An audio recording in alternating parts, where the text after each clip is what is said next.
Je jouais aux jeux vidéo devant mon patron. J'étais numéro 1 mondial d'un jeu vidéo devant mon patron. Et mon patron, le matin, quand il arrivait, me disait « Mais t'en es où de tes scores ?» Et il me disait « Bah, t'es le plus performant, ton équipe est bien tenue. Moi, j'ai qu'un stress, c'est que tu te barres. » Je me disais « C'est quand même couillu ce que je suis en train de faire. » Parce que refuser le partenariat dont toute mon industrie rêvait, c'est quand même chaud. Le tourner de façon sympathique, c'est chaud. Et dire au mec, by the way, si tu veux qu'on ouvre les trucs, tout était chaud dans ce truc. Moi, me lever matin pour runner une boîte, donc 90% du chiffre d'affaires vient d'un partenaire, égale une boîte dure à revendre, égale t'es pris en étau par le partenaire qui te malmène. Même si le scénario le plus pire de ma boîte était qu'elle fasse faillite, on allait faire faillite. C'est pas grave. Feuille blanche.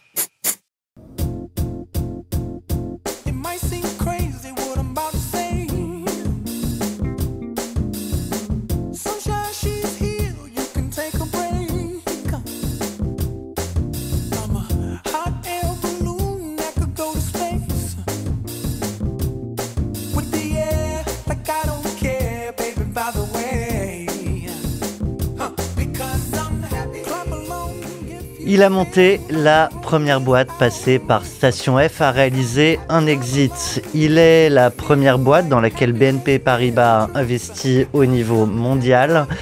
Il a eu, je cite, les couilles de refuser un partenariat que tout le monde voulait. Plus personnellement, il a été champion français, champion du monde de jeux vidéo. Il a atteint le top 100 FIFA au niveau mondial. Et aujourd'hui, il fait plus de 100 millions de vues avec 800 000 followers qui viennent voir deux copains parler de bagnole. Vincent Marty, welcome dans Cash Out. Merci de m'accueillir. Ça fait bizarre d'être... dans le rôle qui va répondre à la question. Normalement, nous, on tourne des vidéos, mais avec grand plaisir. Si tu poses des questions, on y répondra, mais on est d'abord là pour t'écouter. Avec Sacha Doliner, mon super co-host et ami, patron de Neumann. Salut Sacha. Salut Thomas, salut Vincent, bienvenue. Pour celles et ceux qui nous découvrent, le format Cash Out, c'est le média dans lequel chaque semaine, on reçoit un entrepreneur qui a vendu sa boîte et qui nous raconte les coulisses du deal. Comme vendre sa boîte, c'est clairement des montagnes russes émotionnelles, et ben on partage tout ça et on partage l'émotion de nos invités en musique, d'où ce lancement avec Pharrell Williams, Happy. Ouais. Ça, c'est la musique qu'on t'a demandé de choisir pour nous parler de toi. Je pense qu'il n'y a qu'à regarder, pour ceux qui sont sur YouTube, ton visage, un grand sourire, qui s'entend aussi au micro en podcast. Vendre sa boîte, tu fais partie des peut-être, je sais pas quelle est la stat, mais c'est peut-être 0,1% des gens qui montent une start-up qui arrivent à la vendre avec un exit. Il y a des gens qui ont fait des exits 1000 fois mieux que le mien, j'en doute pas. Mais ça reste un game changer. Ouais. Ouais, financièrement, c'est un game changer dans ta vie, je pense. Et puis surtout, c'est quelque part... une forme d'accomplissement, parce que t'es allé au bout d'un truc. T'es arrivé au bout d'un truc, donc t'as deux façons de le voir. Soit ça peut être aussi un échec, parce que ça veut dire que tu n'as pas réussi à l'apporter plus toi-même et à l'amener plus loin et en faire une IPO ou un truc génialissime et une boîte avec des milliards de personnes. Et c'est là qu'on commence à voir les petits trucs qui tournent dans la tête des entrepreneurs. On se dit, ils ont réussi, tout va bien, il n'y a plus de questions. Mais en fait, même quand tu vends, t'as des moments de doute, des moments d'intense et profonde réflexion.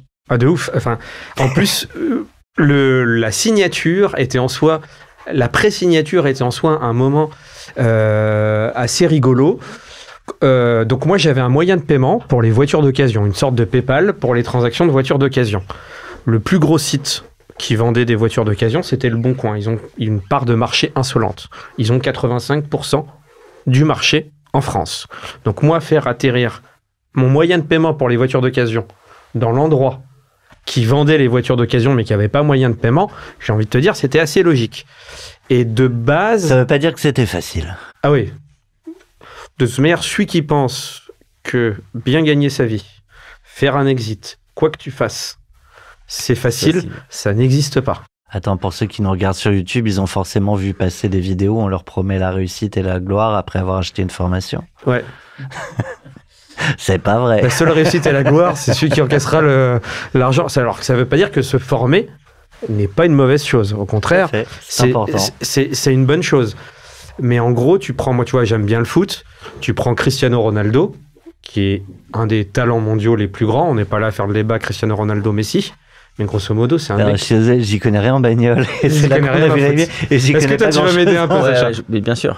Et en gros, Cristiano Ronaldo, un des grands trucs de sa recette, c'est qu'il travaille de ouf. La discipline. Voilà. Ouais. Alors que Messi, un peu moins, quoi. Mais en gros, c'est pour ça que pour tous ceux qui nous écoutent, ça tombe pas du ciel. Et avec la plus grande humilité, j'ai travaillé beaucoup pour avoir cette opportunité, mais j'ai aussi eu de la chance. Et je pense que tous les mecs qui ont existé, tu leur demandes avec l'humilité, le facteur chance, malheureusement, doit faire partie de l'équation. Alors, il y a des débats. Hein. Est-ce que la chance, c'est vraiment de la chance ou est-ce que c'est savoir saisir les opportunités. Signaux. Mais il faut avoir la chance d'avoir l'opportunité. J'ai eu le talent de saisir les opportunités qui sont venues à moi, mais j'ai eu de la chance. Il y a des gens, il y a des gens 1000 fois meilleurs que moi qui n'ont peut-être pas eu ces opportunités. Et pour avoir de la chance, il faut jouer. Oui. Cet épisode est sponsorisé par le loto, tous les gagnants ont joué. Je propose qu'on rentre dans le dur du deal, le jour où tout a changé. Tu le disais, c'est celui du signing. Pour raconter ce moment, pour nous remettre dans l'ambiance, l'émotion avec laquelle tu as pu prendre cette journée, tu vas voir. C'est Kanye West, Stronger. C'est pas mal.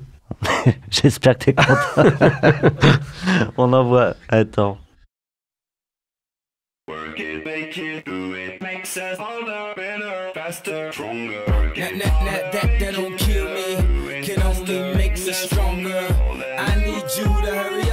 Ouais, c'est pas mal.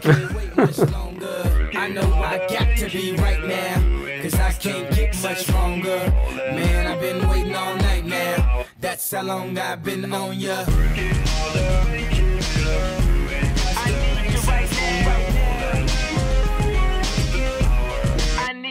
Let's get lost tonight. You could be my black Kate Moss tonight.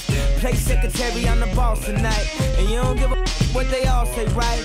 Awesome, the Christian and Christian Dior. Alors ce jour-là, tu te sens better, stronger, ou c'est juste que tout va plus faster? C'est en fait que chaque aboutissement de ta vie, donc là c'est plutôt la vie professionnelle, te rend plus fort. Donc là tu as passé une étape. Tu as créé une boîte, tu l'as revendue, c'est clairement une chouette étape. Ah, mais le moment où tu te réveilles, c'est pas encore signé. Ouais. Donc je sais pas dans quel état d'esprit tu te lèves, mais tant que c'est pas signé, c'est pas signé. Je peux même raconter. Tu connais la peau de l'ours, tout ça. On a signé un lundi. Ce qui était rigolo, c'est que j'ai eu la super bonne idée de partir à un mariage dans le sud de la France le week-end d'avant signé. Et j'ai eu la super bonne idée de vouloir le faire en voiture. Donc je suis parti, je crois, vers Saint-Tropez de mémoire. Donc tu vois, je pense surtout en week-end, ça doit être 8 ou 9 heures de route aller-retour. Dans un week-end. Dans un week-end. D'accord. Plus la fête. Plus la fête. J'avais loué une voiture, donc j'étais comme un dingue pourtant une voiture qui était moins bien que ce que j'avais dans mon parking. Et j'étais comme un dingue d'essayer cette voiture. Et en plus, pendant le week-end, les calls continuaient pour signer. Et je me rappelle aussi de mon cofondateur Mike, que j'embrasse, parce que je l'ai croisé en plus ce matin, à côté de chez vous, en me baladant, parce que tous les matins, je fais une balade en écoutant un podcast. Et d'ailleurs, je vais écouter maintenant Cash Out, parce que c'est très bien ce que vous faites. Attends, t'as pas fini l'émission. Alors, on verra, je vous dirai à la fin. Voilà. Et en gros, un souvenir marquant, c'est que j'étais avec Marc qui gérait le M&A à l'époque de la boîte qui m'a racheté, donc Le Bon Coin. Et Marc, il m'appelle, et en plus, il fait un effet théâtral parce que c'est qu'un coup de truc de théâtre. Il y a une merde, on peut pas signer. Et là, Mike, mon associé, furibond, s'énerve au téléphone. Lui aussi au mariage ? Non, lui pas au mariage. T'imagines le moment où si quelqu'un veut s'opposer à cette union, et c'est le moment où on te dit le deal est OK. Oui. Et Mike, il se chauffe de ouf parce qu'on était usés. Et il commence vraiment à s'énerver. Et je le coupe, puis moi je le vois, je le connais, donc je sens qu'il va partir en vrille, enfin qu'il va s'énerver. Et moi je lui dis pas Mike ta gueule, mais pas loin. Et donc du coup... Sinon Mike Tyson. Ouais. J'étais prêt. Et en gros je lui dis, s'il nous appelle pour nous dire ça, c'est qu'il nous amène le problème et la solution. Parce qu'il a autant envie de signer que nous, donc tais-toi et laisse-le parler. Et là du coup... Et t'arrives le lundi matin, très honnêtement, j'étais mort. J'étais crevé. J'étais usé. J'étais fatigué physiquement de se taper en 2 jours, fête, plus 16h, 18h de bagnole. Et donc, t'arrives le lundi matin, t'es crevé. Et c'était un super C'était un super souvenir parce que de mémoire, il y avait nos investisseurs. Donc, on avait un fonds, des gens très bien que j'embrasse, qui s'appelle KT Capital. On avait un représentant de BNP Paribas qui était de mémoire le membre du board, un type très gentil avec qui on a une relation pas toujours, humainement, toujours facile. D'un point de vue business, pas toujours facile, parce que d'avoir un corpo dans ton capital, c'est pas un truc évident. Et surtout que vous étiez, je disais en intro, le premier invest dans lequel cette banque, au niveau mondial, a investi. Ouais, donc ça avait des avantages et des inconvénients. Exactement. C'est-à-dire qu'on avait des sponsors Ils peuvent pas très se hauts. planter, donc faut y aller. Exactement. Et en même temps, Ils il y a mettaient les des pieds dans un truc exigences. qu'ils savaient pas faire en Vous fait. avez hein. essuyé Ouais. quelques plâtres. Ah ouais, clairement. C'est-à-dire qu'il devait y avoir, par exemple, un échange de business, échange qui a très peu, voire pas, Oui, comme pas eu souvent. lieu, comme Ouais, souvent ouais. dans les deals Ouais. corpo. Mais moi, c'était quand on avait monté le deal, c'était en 2016, mais c'était des gens très bien. J'en garde un très bon souvenir, je vais déjeuner avec certains. C'est très cool. Et au moment de la signature, très honnêtement, on faisait atterrir notre bébé dans l'endroit obvious, enfin désolé pour les mots anglais, dans l'endroit le plus naturel où il devait arriver. Ouais, on n'a pas fait de dual track, on l'a pas mis dans une banque d'AF pour essayer d'en tirer plus. Mais comme nous, on se faisait racheter, on devait s'engager à rester 2-3 ans dans la boîte, en fait, ta vraie richesse, c'est ton temps. Donc 3 ans de ta vie, c'est un temps long. Ouais. Donc est-ce que tu te vois le lever le matin Quand tu parles de 3 ans de ta vie, c'est le temps sur lequel tu étais loqué après la vente, où tu Exactement. devais rester encore 3 ans à développer la structure. En gros, une majorité, souvent dans les exits, soit tu pars tout de suite, soit tu touches 50-60% à la signature et tu es incentivé avec un montant loqué, floré Ouais. en bas. Et si tu atteins des objectifs, un montant un peu plus haut qui représente 40% et qu'on te donne une fois tous les ans et demi. Et c'est ce que j'ai eu. Et quand on a signé, je me rappelle que j'ai eu une larme, j'avais presque honte, mais je ne saurais pas te dire si c'était la larme venait du fait que j'étais content de l'avoir fait ou que c'était une forme d'aboutissement ou d'accomplissement ou de la fatigue. C'était peut-être Un mélange, euh, ouais. C'est souvent un mélange d'émotions. Exactement. L'aboutissement, la fatigue, et puis j'imagine aussi parce qu'en fait c'est pas fini, là il reste 3 ans où il y a encore beaucoup de choses à faire. Il y a des fois des entrepreneurs qui repensent à là d'où ils viennent de petits, et là on reparle de l'enfance, on reparle des parents, enfin du regard des parents, de la famille, des proches. Tous les renoncements qu'on fait quand on est entrepreneur, tu l'as dit, moi j'ai beaucoup travaillé, mais c'est aussi parfois des renoncements à des soirées. Alors moi j'ai jamais eu l'impression de travailler. Donc j'ai la chance d'avoir mené une vie. Ça veut pas dire que tu étais à toutes les soirées des copains. Voilà. Probablement. Donc il y avait peut-être un peu de tout ça aussi dans la petite larme. Probablement. Je veux pas te faire ressentir des trucs que t'as pas mais tu ressentis. te sens un peu Me dis pas honteux. oui pour me faire plaisir. Parce qu'on a signé dans une jolie salle d'un cabinet Ben, qui est un des plus de chez Auric, qui est un des plus gros cabinets de la place, et Ben, qui est ce qui se fait quasiment de mieux en partenaire dans l'écosystème startup, Avocat. donc Ben, que j'embrasse. Et je me rappelle, je suis sorti un peu quand on a signé ou qu'on était sur le point de signer. Je sentais que les larmes venaient. J'ai dit ouais, attendez, je vais juste faire un tour 5 minutes. J'étais dans son espèce de jardin au milieu, et le temps que ça passe, et je suis revenu.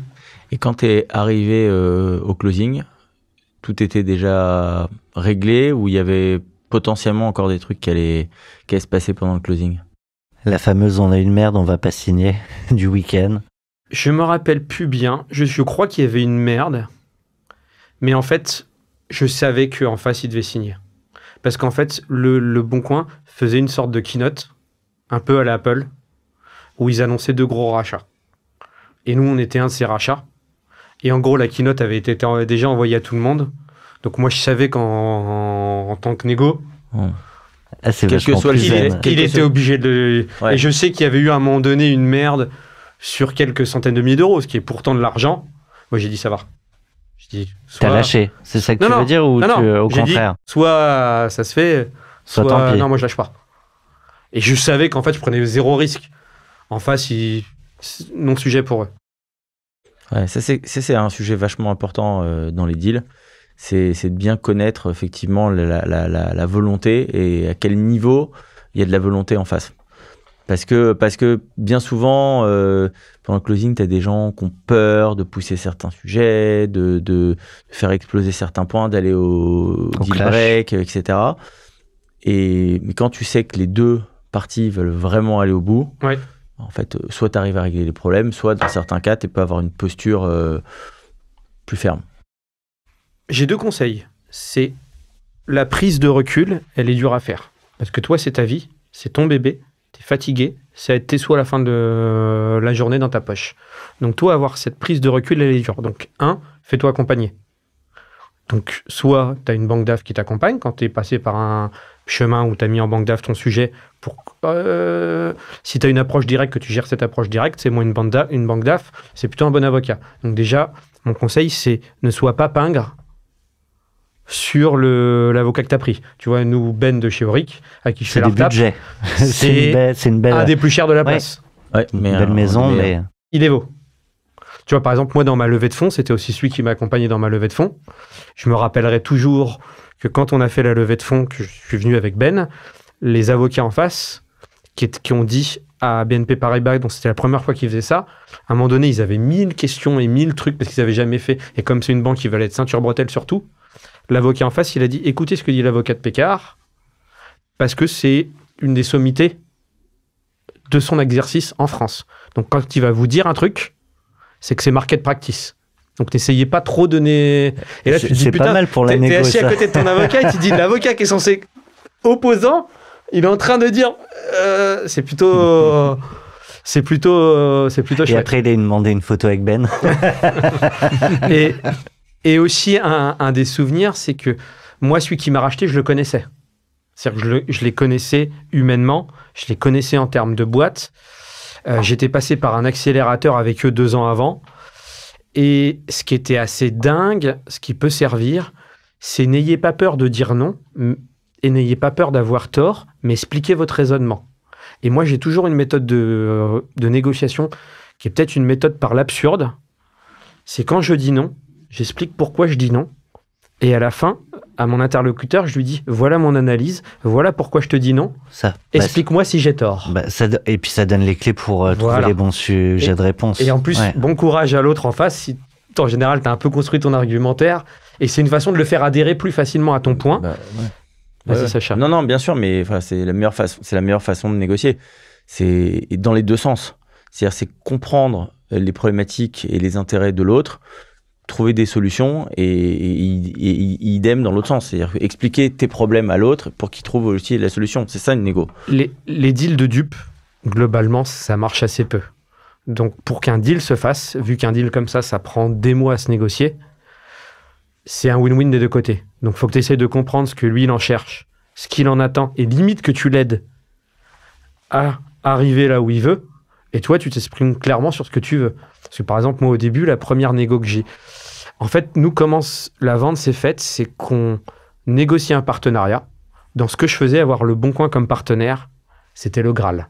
Tous mes concurrents voulaient Le Bon Coin comme partenaire. Moi, j'ai eu l'accord pour les avoir en partenariat, j'ai décliné.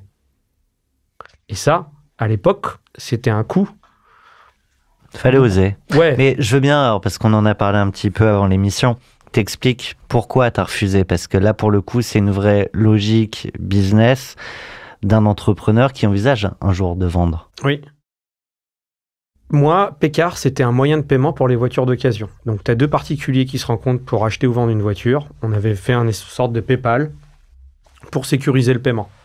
Le Bon Coin, c'est la première marketplace des voitures d'occasion. Ils sont 90% du marché. C'est un marché de 6 millions de transactions par an. Le Bon Coin en a 90%. Donc, en gros, si tu signes sur chaque annonce, ton moyen de paiement est mis en avant, jackpot. Voilà. Non, mais c'est là que c'est intéressant, parce que dans la tête de tout le monde, on s'arrête à jackpot. Tous mes concurrents voulaient ce deal-là. Mais Le Bon Coin voulait le faire lui-même. C'est-à-dire qu'il ne voulait pas signer un partenariat. Donc au début, moi j'y vais pour vendre ma sauce, pour leur dire, venez on signe un partenariat, on sait quand même vachement mieux faire que vous. Les mecs de la tech au Bon Coin, ils disent on s'en fout, on va le faire nous-mêmes. Donc là j'ai vu que j'arriverais pas à les convaincre. Donc là en négo, ce que j'ai changé, c'est au lieu de faire un exercice de vente, j'ai posé des questions. Je leur ai dit, comment vous allez gérer ça ? Ça, comment vous allez le faire ? Ça, comment vous allez le faire ? Et en fait, mon but, c'était de démontrer, dans la recherche de ce partenariat, parce qu'au début, c'était une recherche de partenariat, c'est de leur montrer en fait qu'ils n'avaient pas les réponses. Et que non seulement ils n'avaient pas les réponses, mais qu'en plus, ils n'avaient même pas anticipé les questions. Donc là, les techs étaient un peu furibonds. Et les mecs business produits, ils disaient hop, hop, hop, hop, hop, hop, hop. On est en train de se lancer dans un truc où en fait on va pas savoir faire. Et donc du coup, là, au début, mon exercice de vente qui ne passait pas du tout, là, je l'ai retransformé. Donc là, j'avais la proposition de partenariat. Et au moment de répartition de l'argent dans le partenariat, parce que c'était un revenu sharing, à la fin, j'ai eu un tilt dans la réunion et j'ai clôturé la réunion. Je suis sorti de là, j'ai envoyé un mail et j'ai fait la technique de négo que j'expliquais avant. Je leur ai fait un mail gentil, aimable, plein de respect, en leur disant « Renez une boîte, donc 90% du flux vient d'un partenaire, ça ne m'intéresse pas. J'ai pas envie de le matin me lever pour ça. Donc je vais vous refuser le partenariat. Je préfère être numéro 2 Là, j'étais numéro 1 de mon marché. Je préfère devenir numéro 2 de mon marché et quelqu'un qui va signer le partenariat passera numéro 1, mais ça va ouvrir le marché. Et moi, je me démerderai pour lui coller aux fesses et faire en sorte que je sois le numéro 2. Ou au pire, j'ai aucune idée si c'est un sujet qui est important pour vous. Si on doit discuter de M&A, on s'assoit autour d'une table et on y va. Juste par rapport à ça, donc toi, à ce moment-là, tu as renforcé l'idée que tu avais instinctivement, c'est-à-dire qu'ils ne sauraient pas le faire, parce que tu leur as posé des questions et eux-mêmes, ils l'ont compris qu'ils ne savaient pas le faire. Mais ce qui n'était pas du tout leur postulat de départ. Voilà, qui n'était pas leur postulat de départ. Mais donc toi aussi, à ce moment-là, tu étais sûr et certain qu'ils ne savaient pas le faire et qu'ils mettraient énormément de temps à le faire. Mais tu avais quand même sur le marché des concurrents, peut-être des concurrents qui faisaient moins bien, mais tu avais le risque que en refusant de faire le partenariat, ils aillent faire le partenariat avec quelqu'un d'autre et que derrière, potentiellement, s'ils font le partenariat avec quelqu'un d'autre, peut-être qu'il n'y a plus de M&A derrière parce que ça leur coûte moins cher. La prise de risque était calculée. J'avais pas envie de me lever. En fait, ta vraie richesse, c'est ton temps. On va tous mourir. On a tous un nombre de jours limité à vivre. Moi, me lever matin pour runner une boîte, donc 90% du chiffre d'affaires vient d'un partenaire, égale une boîte dure à revendre, égale t'es pris en étau par le partenaire qui te malmène. Même si le scénario le plus pire de ma boîte était qu'elle fasse faillite, on allait faire faillite. C'est pas grave. Et au pire, je me serais battu pour prendre le risque, le pari, que même s'ils vont avec un partenaire qui est un concurrent, ils vont ouvrir le marché parce qu'ils ont une telle force de frappe que moi, je vais tout faire pour leur coller aux fesses parce que je m'estimais meilleur et pour devenir numéro 2 d'un marché qui a énormément grossi au lieu d'être numéro 1 d'un petit marché. On devance un peu l'histoire. Si on revient sur ce jour où tu as signé, donc il y a tout le monde autour de la table, tu commences à évoquer ton avocat, les invests. Je veux bien que tu poursuives le déroulé de cette journée. Qu'est-ce qui se passe jusqu'au moment où tu signes enfin? Je t'avoue, en fait, j'ai une sorte de blackout. Déjà, j'ai un défaut, c'est je fête pas. Oh tiens, ça ressemble à aucun autre entrepreneur. Ah ok. Pardon, j'enfonce une porte ouverte. En gros, pour moi, quand t'arrives à un truc, j'ai juste bossé pour. Donc ça me paraît logique. Et puis t'es sur le sujet d'après. Exactement. Et donc du coup, je sais même plus ce qu'on a fait le soir. Je t'avouerai que je sais même pas ce que j'ai fait le soir. Et tu te souviens pas ce que t'as ressenti juste après le closing? En sortant dans la rue quand j'ai signé... En rafraîchissant l'app de ton compte. Je sais même pas si j'ai eu sur mon compte direct. Je me demande si c'est pas passé c'était pas washé par les avocats. Et après, je pense qu'en général, ce truc-là, c'est plutôt washé par l'avocat. Oh, ça dépend. Ça dépend, ouais. Je saurais même pas te dire. Le seul moment que je me souviens, c'est que j'ai eu les larmes aux yeux. Et par honte, j'ai été faire un tour, comme je l'ai déjà dit, dans le petit jardin où j'ai repris mon souffle pendant 5 minutes. Et la chance que j'avais, c'est que tous les gens qui étaient autour de la table, que ce soit mes invests, que ce soit mes avocats, que ce soit l'acquéreur, étaient bienveillants. C'était des gens bienveillants. Et moi, ce qui me marque, c'est que on a eu des difficultés dans l'association avec mon associé, mais jamais on n'a perdu la confiance l'un en l'autre. Je rebondirai sur ce sujet tout à l'heure. Si on revient au moment où tu fais ton petit tour dans le jardin, là, au-delà de l'alarme, qui est l'expression physique, qu'est-ce qui mouline dans la tête? Putain, on l'a fait. Ce qui en vrai... c'est pas du questionnement, c'est du factuel. C'est... On en est là. C'est...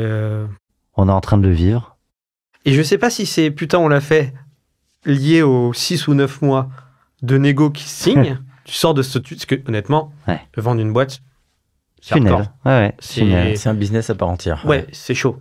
Et nous, tu vois, je suis pas tout jeune, je vais avoir 44 ans. Oh là là, t'es super vieux. Non, je veux dire, j'ai pas vendu à 23 ou à 25 ans. Donc j'ai vendu, j'étais déjà trentenaire, j'avais déjà bourlingué en expérience professionnelle. Mais je sais pas si le putain on l'a fait, c'est parce qu'on sort de ce tunnel qui a été long, qui a eu des rebondissements qui sont en fait du pipi de chat et que tout le monde a vécu. Mais quand ça t'arrive à toi, l'avocat c'est du pipi de chat. Mais je me rappelle par exemple pour mon deal pour la fin de la négo, avec les avocats, Florent, Ben, machin, on s'échangeait des mails tous les jours à 4h du mat. C'est-à-dire que je me disais même, moi, mes avocats, je dis putain, c'est quoi leur vie? Parce qu'eux, ils faisaient des deals en centaines de millions. Et moi, mon deal, qui était un deal sympa, j'ai pas le droit de révéler le montant, mais c'est pas un deal en centaines de millions. Et je me dis, putain, on travaille jusqu'à 3-4 heures du mat, tous, pendant... C'est souvent le même job, pour quel que soit le montant. Exactement.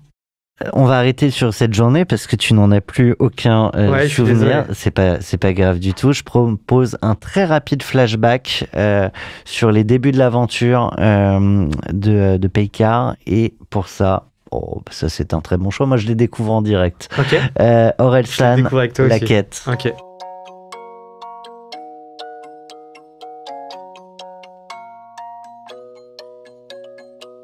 Rien peut me ramener plus en arrière que l'odeur de la pâte à modeler. Maman est prof de maternelle, c'est même la maîtresse d'à côté. J'ai 5 ans et je passe par la fenêtre pour aller me planquer dans sa classe. Elle me dit t'es pas censé être là. J'ai dit près de toi c'est là ma place. J'aime que les livres, je préfère être seul, donc je suis plus content quand il pleut. Je fais quelques cours de catéchisme, mais je suis pas sûr de croire en Dieu. J'ai 7 ans, la vie est facile. Quand je sais pas, je demande à ma mère. Un jour elle m'a dit je sais pas tout. J'ai perdu foi en l'univers. À 5 ans, je voulais juste en avoir 7. À 7 ans, j'étais pressé de voir le reste. Aujourd'hui, j'aimerais mieux que le temps s'arrête. Ah, ce qui compte, c'est pas l'arrivée, c'est la quête. Je balaye les feuilles mortes sur le terrain. Le froid me fait des cloques sur les mains. J'ai 10 ans, je suis fan de basket. Je m'habille en petit américain. Ça, c'est bien fait la prod. J'aime bien, ça me donne le côté d'être magicien. Je vois ça, je vois que tu kiffes. Je monte, regarde, tu vas voir, attention. Il est fort. On rigole.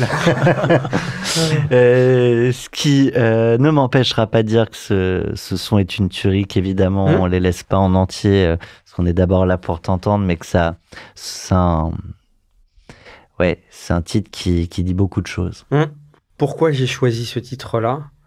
C'est qu'en fait, la ligne d'arrivée n'est pas importante, c'est ce que tu as vécu. Et vraiment, je vais peut-être enfoncer des portes ouvertes, mais la vraie richesse, c'est le temps que tu as devant toi et ce que tu fais de ce temps-là.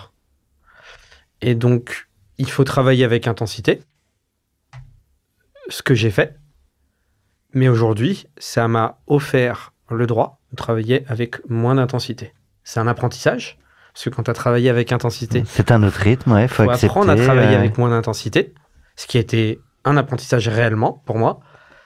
Mais du coup, on en parle après, mais je serais curieux de savoir si c'est plus qu'un apprentissage, un côté un peu difficile, tu vois, dur. C'est dur. On en parle tout à l'heure.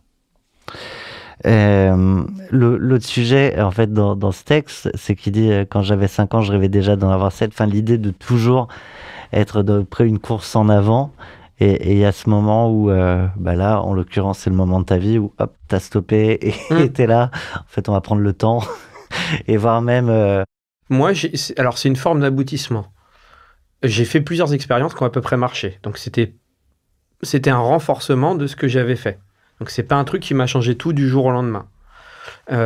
Mais par contre, ça sacralisait le fait que j'étais arrivé à un moment donné où maintenant je pouvais prendre le temps.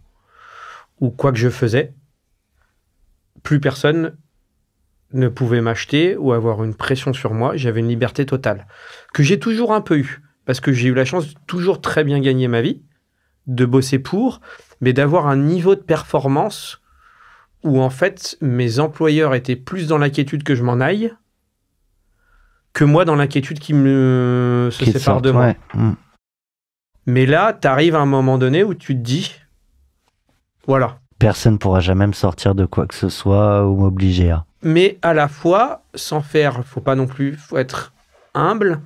J'ai fait le choix de l'argent pour avoir de la liberté, mais j'ai quand même échoué à être un capitaine d'industrie d'une boîte énorme. Parce que c'est ce que, quand j'étais enfant, c'est, je pense, ce que j'aurais rêvé. J'aurais rêvé de gérer une boîte du CAC 40, etc. Parce que je n'ai ni fait les bonnes études, ni... Et la liberté là-dedans, justement. Peut-être parce qu'à l'époque, tu te rendais pas compte de ce que c'était que la liberté. Peut-être qu'aujourd'hui, c'est plus important pour toi. C'est mon critère numéro 1 aujourd'hui. Ouais, diriger une boîte du CAC 40, c'est pas vraiment la liberté. Mais à cette époque-là, j'avais pas la maturité pour m'en rendre compte. C'est-à-dire que je l'ai que depuis... J'ai signé il y a quelques années. À l'époque, quand j'ai signé, je commençais à m'en rendre compte. Je m'en rends vraiment compte que depuis 1 an. Tu vois, aujourd'hui, mes journées, c'est quoi ? Je vais déposer ma fille à l'école, 8h30. Je vais marcher 1h, 1h30 dans Paris. J'écoute un podcast. Cash Out, d'autres. Je fais la retape en même temps. Surtout Cash Out. Je ferai l'extract alors qu'il a dit tout à l'heure qu'il découvrait le format. Mais on fera un extract. Ce mec écoute tous les jours Cash Out. 3 fois par jour. Tous les matins. Et je les réécoute 2 fois pour être sûr d'avoir bien avoir tout compris, parce que c'est un peu compliqué. Si tu veux vraiment nous faire connaître, là, faut que tu te barres pendant l'interview. À un moment, tu pètes un câble sur une question un peu hard. Et non, le vrai luxe que j'ai, c'est 1, je vais déposer ma fille à l'école, qui tout le monde peut pas le faire. 2, je vais marcher 1h à 1h30, qui dans la vraie vie a 1h à 1h30 pour aller marcher dans la rue. 3, moi j'aime bien les jeux vidéo. Si je dois jouer 2 heures par jour à Fortnite ou à FIFA, je joue 2 heures par jour. Mais ça, je l'ai toujours fait. C'est-à-dire que j'ai toujours eu ce niveau de performance qui m'a permis de dire, moi une journée où je travaille 8 ou 10 heures d'affilée sans lever la tête, c'est pas la vie. Donc, toute la vie de ta boîte, là, dont on parle, tu te prenais 2 heures dans ta journée pour jouer à FIFA. Je me disais pas, je vais me prendre 2 heures dans la journée. C'est juste à un moment donné, je me suis dit, tiens, j'ai envie de faire un Fortnite. J'allume, je fais mon Fortnite. Mais sauf qu'en fait, ce que aussi, les gens vont dire, il a pas tant bossé que ça. Mais sauf qu'en fait, moi, j'ai jamais eu l'impression de bosser. Et sauf que moi, je faisais le samedi et le dimanche. Je bossais le samedi et le dimanche. Par exemple, le support client, j'avais des employés. Je voulais pas les faire bosser le dimanche. Donc tout patron de boîte qui allait, c'était moi qui répondais aux clients le dimanche. Il n'y avait pas de jugement sur le fait que tu joues pendant tes journées au je le faisais quand j'étais en télétravail. Et non, je jouais pas. Mais j'ai toujours eu... en fait, ce qu'il faut voir, les plages récréatives, qu'ils soient du jeu vidéo ou autre, c'est qu'en fait, ton cerveau, il est en train d'inventer, de se reposer, mais à la fois de travailler sur la création d'une prochaine idée. Donc, certains voient ça comme du non-travail. Finalement, les bonnes idées, elles viennent de ces phases-là. Et tu as besoin de t'aérer. Mais après, factuellement, ok, par exemple, si t'es juste factuel, t'enlèves les 2 heures par jour de Fortnite.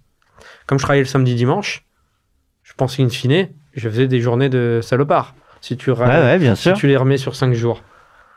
Donc, non, je me suis un peu perdu sur la question du départ. Tu tiens le même discours que mon fils.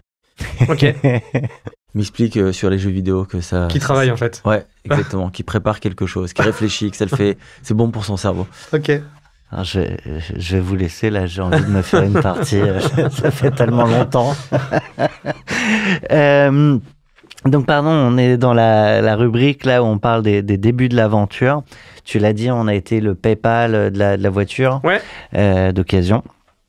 Je veux bien que tu nous racontes en 2 mots les débuts de la boîte. Qu'est-ce qui a initié le projet? C'est quoi la genèse? Et très rapidement, qu'on aille sur l'écran un peu clé, l'écran où tu avais l'impression d'avoir vraiment passé un step et peut-être expliquer le pourquoi. Et ce qui va nous intéresser, c'est aussi toutes les anecdotes que parfois on partage pas quand on est dans la boîte, parce que il faut raconter la belle histoire, il faut le bon narratif, il y a des choses que tu ne peux pas partager à tes invests, à tes clients. Voilà, maintenant que c'est fait et que c'est vieux, tu as peut-être des anecdotes comme ça que tu as vécues que tu peux vraiment livrer. L'idée m'est venue d'une expérience personnelle. J'ai vendu ma bagnole. C'était une chienlit sans nom. En fait, il fallait que tu demandes un chèque de banque. toi, t'es dispo quand? Le week-end pour faire ta transaction. On te donne un chèque de banque. C'est écrit, à l'époque, c'était écrit partout sur Internet. Vérifie parce que tu peux avoir plein de faux. Ouais. Donc, du coup, il faut appeler la banque. Mais pas le week-end. Et le week-end, quand toi, t'es dispo, à savoir le soir et le week-end, la banque, elle est fermée. Ensuite, il faut que ton chèque, tu l'as entre les mains. Il faut que tu ailles l'amener à la banque. Donc, il faut que tu prennes... À nouveau, elle est ouverte qu'entre 9h et 16h, là où toi, tu es censé bosser. Donc, il faut que tu t'absentes de ton travail pour aller le déposer. Il faut que tu attendes le process me paraissait une chienlit. J'ai dit que j'avais un pote entrepreneur qui avait créé plusieurs boîtes. Et à l'époque, je quittais un job doré. Je bossais en finance de marché, dans le trading, d'une boîte où j'étais rentré. Il y avait des canettes de bière par terre. On était 10. Ça faisait pas grand-chose de chiffre d'affaires. Je suis reparti. On était 150. Ça faisait 100 millions d'euros de CA. Et moi, je gérais une partie des activités de l'Europe. Pour ce truc-là, on était une bande de copains insolents. Très sympa. On était des vrais amis. On buvait des coups tous les soirs. Et les bonnes années, j'avais un revenu à 7 chiffres. Donc du coup, il y a eu la crise. Ce business-là était un peu moins bon, mais ces business-là cherchaient à virer des gens. Moi, je performais toujours plutôt pas mal. Et j'ai levé la main en disant, moi, je veux bien partir. Et là, tout mon entourage m'a dit, mais t'es un fou. En fait, ça marche toujours bien. Certes, tu gagnes un peu moins, mais c'est insolent ce que tu gagnes globalement. Et t'es dingue de quitter une situation où tu bosses pas. Je joue aux jeux vidéo devant mon patron. J'étais numéro 1 mondial de la jeu vidéo devant mon patron. Et mon patron, le matin, quand il arrivait, me disait, mais t'en es où de tes scores? Sponsorisé par la boîte. Et il me disait, t'es le plus... Allez, Vincent. Pas loin, il me disait, t'es le plus performant. Ton équipe est bien tenue. Moi, j'ai qu'un stress, c'est que tu te barres. Parce que lui, qui est devenu un ami, lui soupçonnait que l'aventure était trop petite. C'est-à-dire que j'aurais envie d'autre... Et il avait raison, que j'aurais avoir envie d'autre chose. Donc, il n'arriverait pas à me garder. Et quand on est parti, déjà, tu quittes une société où, en plus, à l'époque, c'était à la mode, le trading. Donc, quand tu allais en soirée et que tu disais « Ouais, je bosse dans le trading, machin », c'était beau gosse. Et là, les startups, c'était en 2014, c'était un peu moins à la mode. Ça a commencé, ça balbutiait. Voilà. Et donc là, on lance notre truc. Tu quittes un job super bien payé où j'avais des bureaux à Londres avec vue sur tout Londres vitré. Tu dois arriver le premier le matin au Nouma pour avoir un bout de table pour bosser avec ton associé. Ça, c'est bien, ça te remet dans le dur. C'est-à-dire que quand tu gagnais bien ta vie, tu roulais en Porsche et que l'un d'un coup, tu dois te pointer et tu te dis, faut que je sois là avant tout le monde pour avoir un bout de table, pour poser mon ordi avec mon associé et bosser, ça te met au prix. Tu vois, ça te remet un peu dans le... On a tout fait nous-mêmes, parce que moi, je pars du principe que pour bien faire quelque chose, faut que avant de diriger des gens, faut que tu les fais toi-même. Donc moi, support client, machin, les 1000 premiers clients de ma boîte, ils me connaissaient tous par mon prénom. 1000. Je te dis pas 10, 100, 1000. Redis-le. Comment 1000.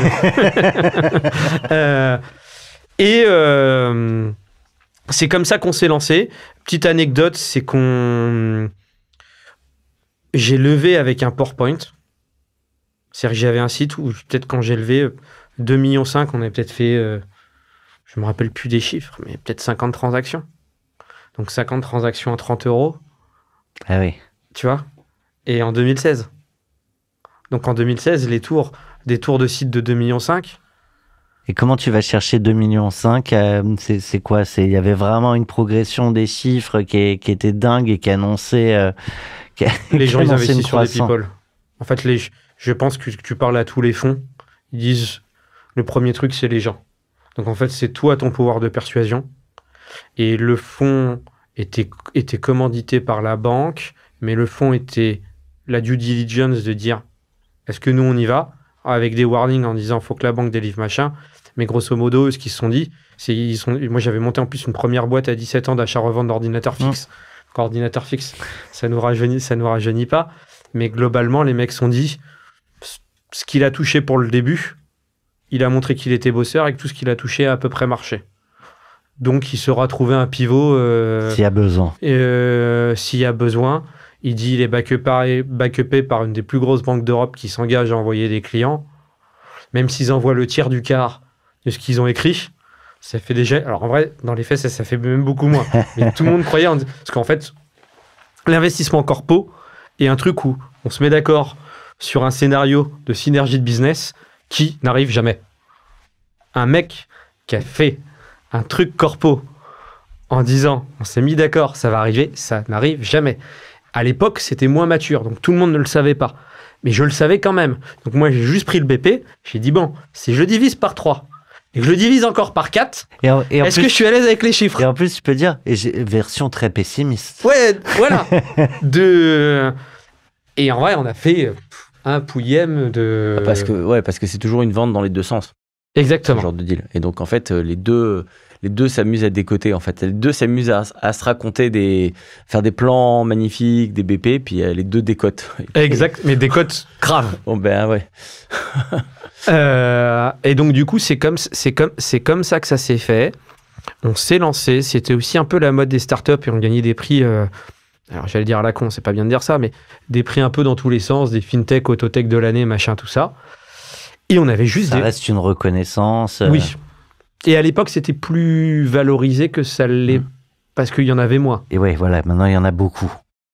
Et surtout, on avait... D'ailleurs, Cash Out a été élu podcast numéro 1 d'après ma mère. De l'année.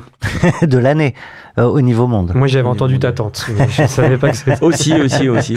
Aussi, les deux, ils cumulent. Et non, la vraie métrique qu'on avait incroyable, c'est qu'on avait des retours clients de psychopathes.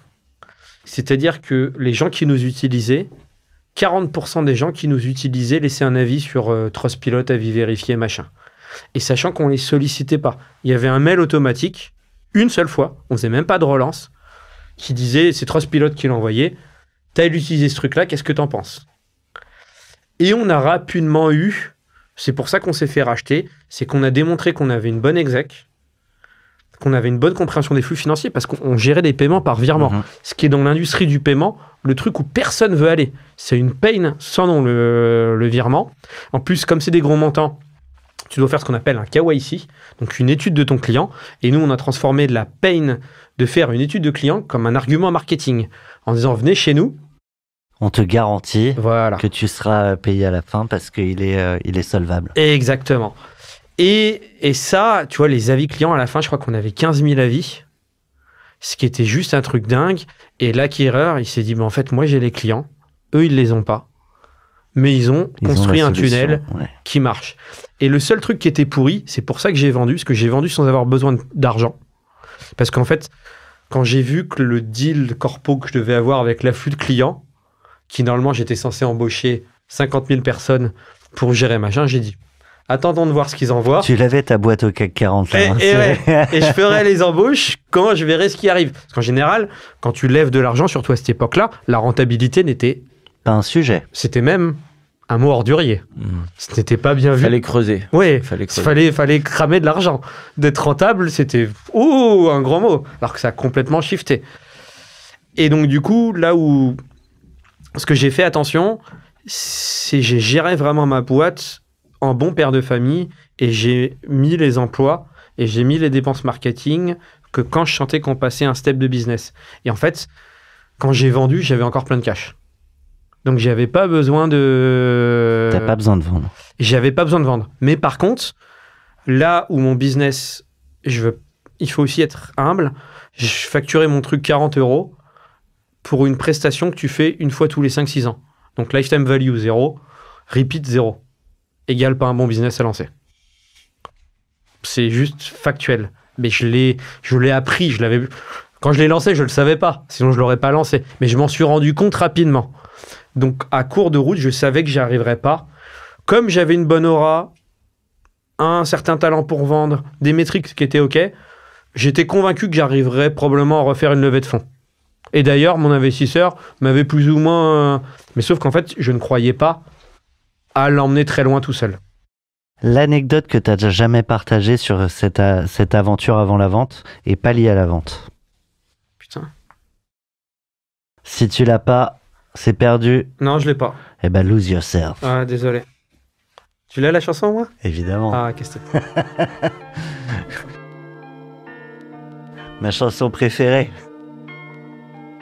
Qui vient de passer aujourd'hui devant We Are the Champions et Eyes of the Tiger dans Cash Out. C'est vrai? Ah ouais. Classement mondial de Cash Out. One shot, one opportunity. Hall of Fame.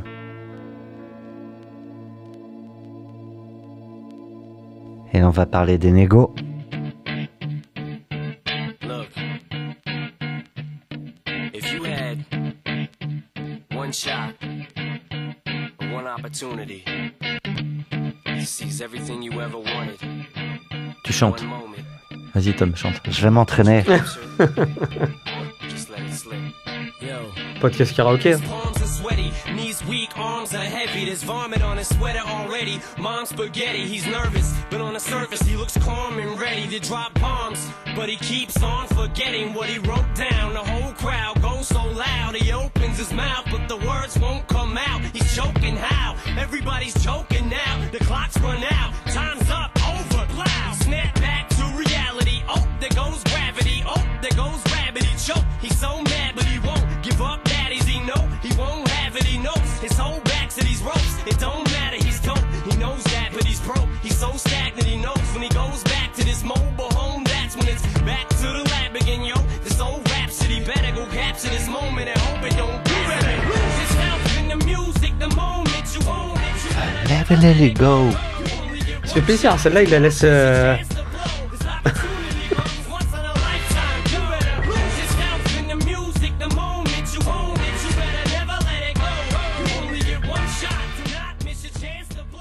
Ah, on l'aime bien celle-là. Elle met la pêche. Et comme il y a beaucoup de nos auditeurs qui courent en écoutant Cash Out, là, c'est souvent C'est le vrai moment. Ouais, ils aiment bien celle-là. Donc, c'est le moment où on parle de toute cette phase où on va rentrer dans les négos. Tu m'as dit tout à l'heure, je crois, que c'était pas le seul repreneur potentiel, en tout cas, pas la seule approche que t'as eue. On a eu des approches de constructeurs automobiles. Parce qu'en fait, nous, on détenait une data qui était de la transaction automobile. Donc, quand tu vends une voiture, en général, tu en achètes une autre derrière. Et en fait, notre sujet était plus intéressant que pour la transaction en lui-même. Parce que quand tu achètes une voiture, tu as besoin d'une assurance dans 100% des cas. Tu as besoin d'un financement dans 40% des cas. Quand tu vends une voiture, tu en rachètes une derrière. Donc, celui qui détient cette data-là dans un marché très juteux, c'est assez clé. Et en plus, c'était la mode J'ai vendu en 2019 avec un fin d'earn-out en 2022. À l'époque, de travailler avec des startups, c'était aussi une bulle, un enjeu de communication. Donc, c'était important pour incorporer, d'essayer de faire des trucs. Peut-être que d'un point de vue patrimonial, j'aurais pu vendre plus cher à un constructeur auto. Mais en fait, ça n'avait... À l'époque, quand on venait de boucler notre levée de fonds, on avait eu des approches de constructeurs auto qui nous avait dit on voudrait bien investir. Moi, j'avais dit très honnêtement, on vient déjà de lever. En plus, j'avais levé plus que ce que j'avais besoin. Que tu n'utiliseras pas, tu l'as dit tout à l'heure. Donc du coup, je me disais me diluer pour reprendre des sous alors que j'avais pas spécialement de trucs. J'ai dit non. Et eux te disaient à moitié, s'il y a un autre terrain, pourquoi pas. Mais moi, à l'époque, j'étais jeune et ambitieux, mais pas parfois vicieux, comme les disent les gens du 113. J'étais dans mon truc de je vais créer The Next Billion Company. Je venais à peine de lever. J'ai élagué le sujet. Donc, probablement, d'un point de vue patrimonial, j'aurais peut-être pu, et j'allais dire le mot cloquer. Désolé qu'il n'est pas bon, mais en fait, parce que si j'avais vendu à ces gens-là, c'était cloquer des gens. Parce que pour moi, je ne croyais pas ce qu'ils allaient en faire. Et donc, je me disais, comme la boîte était petite... C'est quoi cloquer? Faire un truc de dupe. Ok. C'est-à-dire arnaquer, c'est un peu trop fort. Non, c'est fort, mais ok, très clair. C'est... En tout cas, pas tenir la promesse. Exactement. Voilà. En fait, eux, ils se seraient montés toute une histoire que moi, je leur aurais pas tourné l'histoire comme ça, mais j'aurais peut-être entretenu en vue de signer un chèque. Mais très honnêtement, t'as signé et tu te lèves le matin. Après, il faut que tu ailles là-bas pour délivrer ta promesse. J'y croyais zéro. Ouais, et puis ça peut se retourner contre toi. Dans la négo que tu as, dans le deal que tu as, si tu te retrouves avec pas mal d'earn-out, etc., c'est quelque chose qui peut... Oui et non, parce qu'en vrai, tu t'aperçois que dans les earn-out, si vous connaissez mieux le sujet que moi, tu signes un floor, tu signes un cap, dans 90% des cas, tu repars avec ton floor. Désolé, hein. Parce que la vie fait que... Sois pas désolé. Statistiquement, j'ai l'impression que c'est souvent le cas. Ça dépend du plan que tu fais, ouais. Ça dépend de... Ouais, je pense que ça dépend de pas mal de deals. Hein. Enfin, c'est pas toujours pareil. Mais... Moi, j'ai renégocié mon floor 3 mois après, t'es arrivé au... on en parle après. Et donc, du coup, pour répondre à ta question, j'aurais pu vendre plus cher, à mon avis, à ces gens-là. Mais d'un point de vue intellectuel, je trouvais pas honnête comme deal. Je me voyais pas l'opérer après chez eux. Et je trouvais que pour ma boîte, qui était mon bébé, c'était pas un bon papa. Après, pour le coup, ce que tu leur vendais, en tout cas, ce qui les intéressait, si je leur vendais rien, c'est eux qui deal, voilà, si tu avais fait le deal, eux, ce qui les intéressait, c'était la data pour savoir s'ils peuvent revendre leur voiture derrière. Donc, ils auraient eu cette data. Non, parce qu'en fait, le but, c'était l'étape de la fusée, c'était de créer un système qui soit utilisé. Deuxième étape, c'était de faire un volume conséquent pour avoir une data que tu utilises. Et c'était sur cette deuxième étape. Sauf que moi, cette deuxième étape-là, j'y n'étais pas encore. Et donc, du coup... Là, tu aurais peut-être pris le partenariat Le Bon Coin. Ouais. Non, parce qu'à nouveau, j'aurais pas voulu runner une boîte. Ouais. Alors, si j'avais été racheté et que j'aurais été voir Le Bon Coin, mais sauf que si j'avais été... Est-ce que Le Bon Coin serait venu me voir, sachant que je n'étais plus que j'étais juste une filiale d'un constructeur automobile? C'est plus la même histoire. Mais à la fois, quand je travaillais pour un constructeur automobile, c'était... Moi qui aime beaucoup l'automobile, j'aurais été très content. Mais pour ma petite niche à moi, c'était pas une activité logique dans leur parcours à eux. Donc, je voyais pas ce qu'ils venaient y foutre. De toute façon, à ce moment-là, t'as pas fait de process concurrentiel. Non, j'ai pas fait de dual track, je sais pas passer en banque d'affaires. T'as discuté qu'avec eux. Ouais, ce qui est une connerie. Mais moi, ce qui est une connerie patrimonialement, oui. Est-ce que moi, avec le recul, si je devais refaire, je referais la même chose. Je voulais que ma boîte atterrisse là-bas. Donc, comme ça, c'est clair. Ça sert à rien de refaire le match. Donc, tu l'as dit, hein, vous connaissiez. Oui. Comme dans beaucoup de deals, en fait, généralement, mais ça peut être des concurrents parfois, mais on se connaît. On s'apprécie.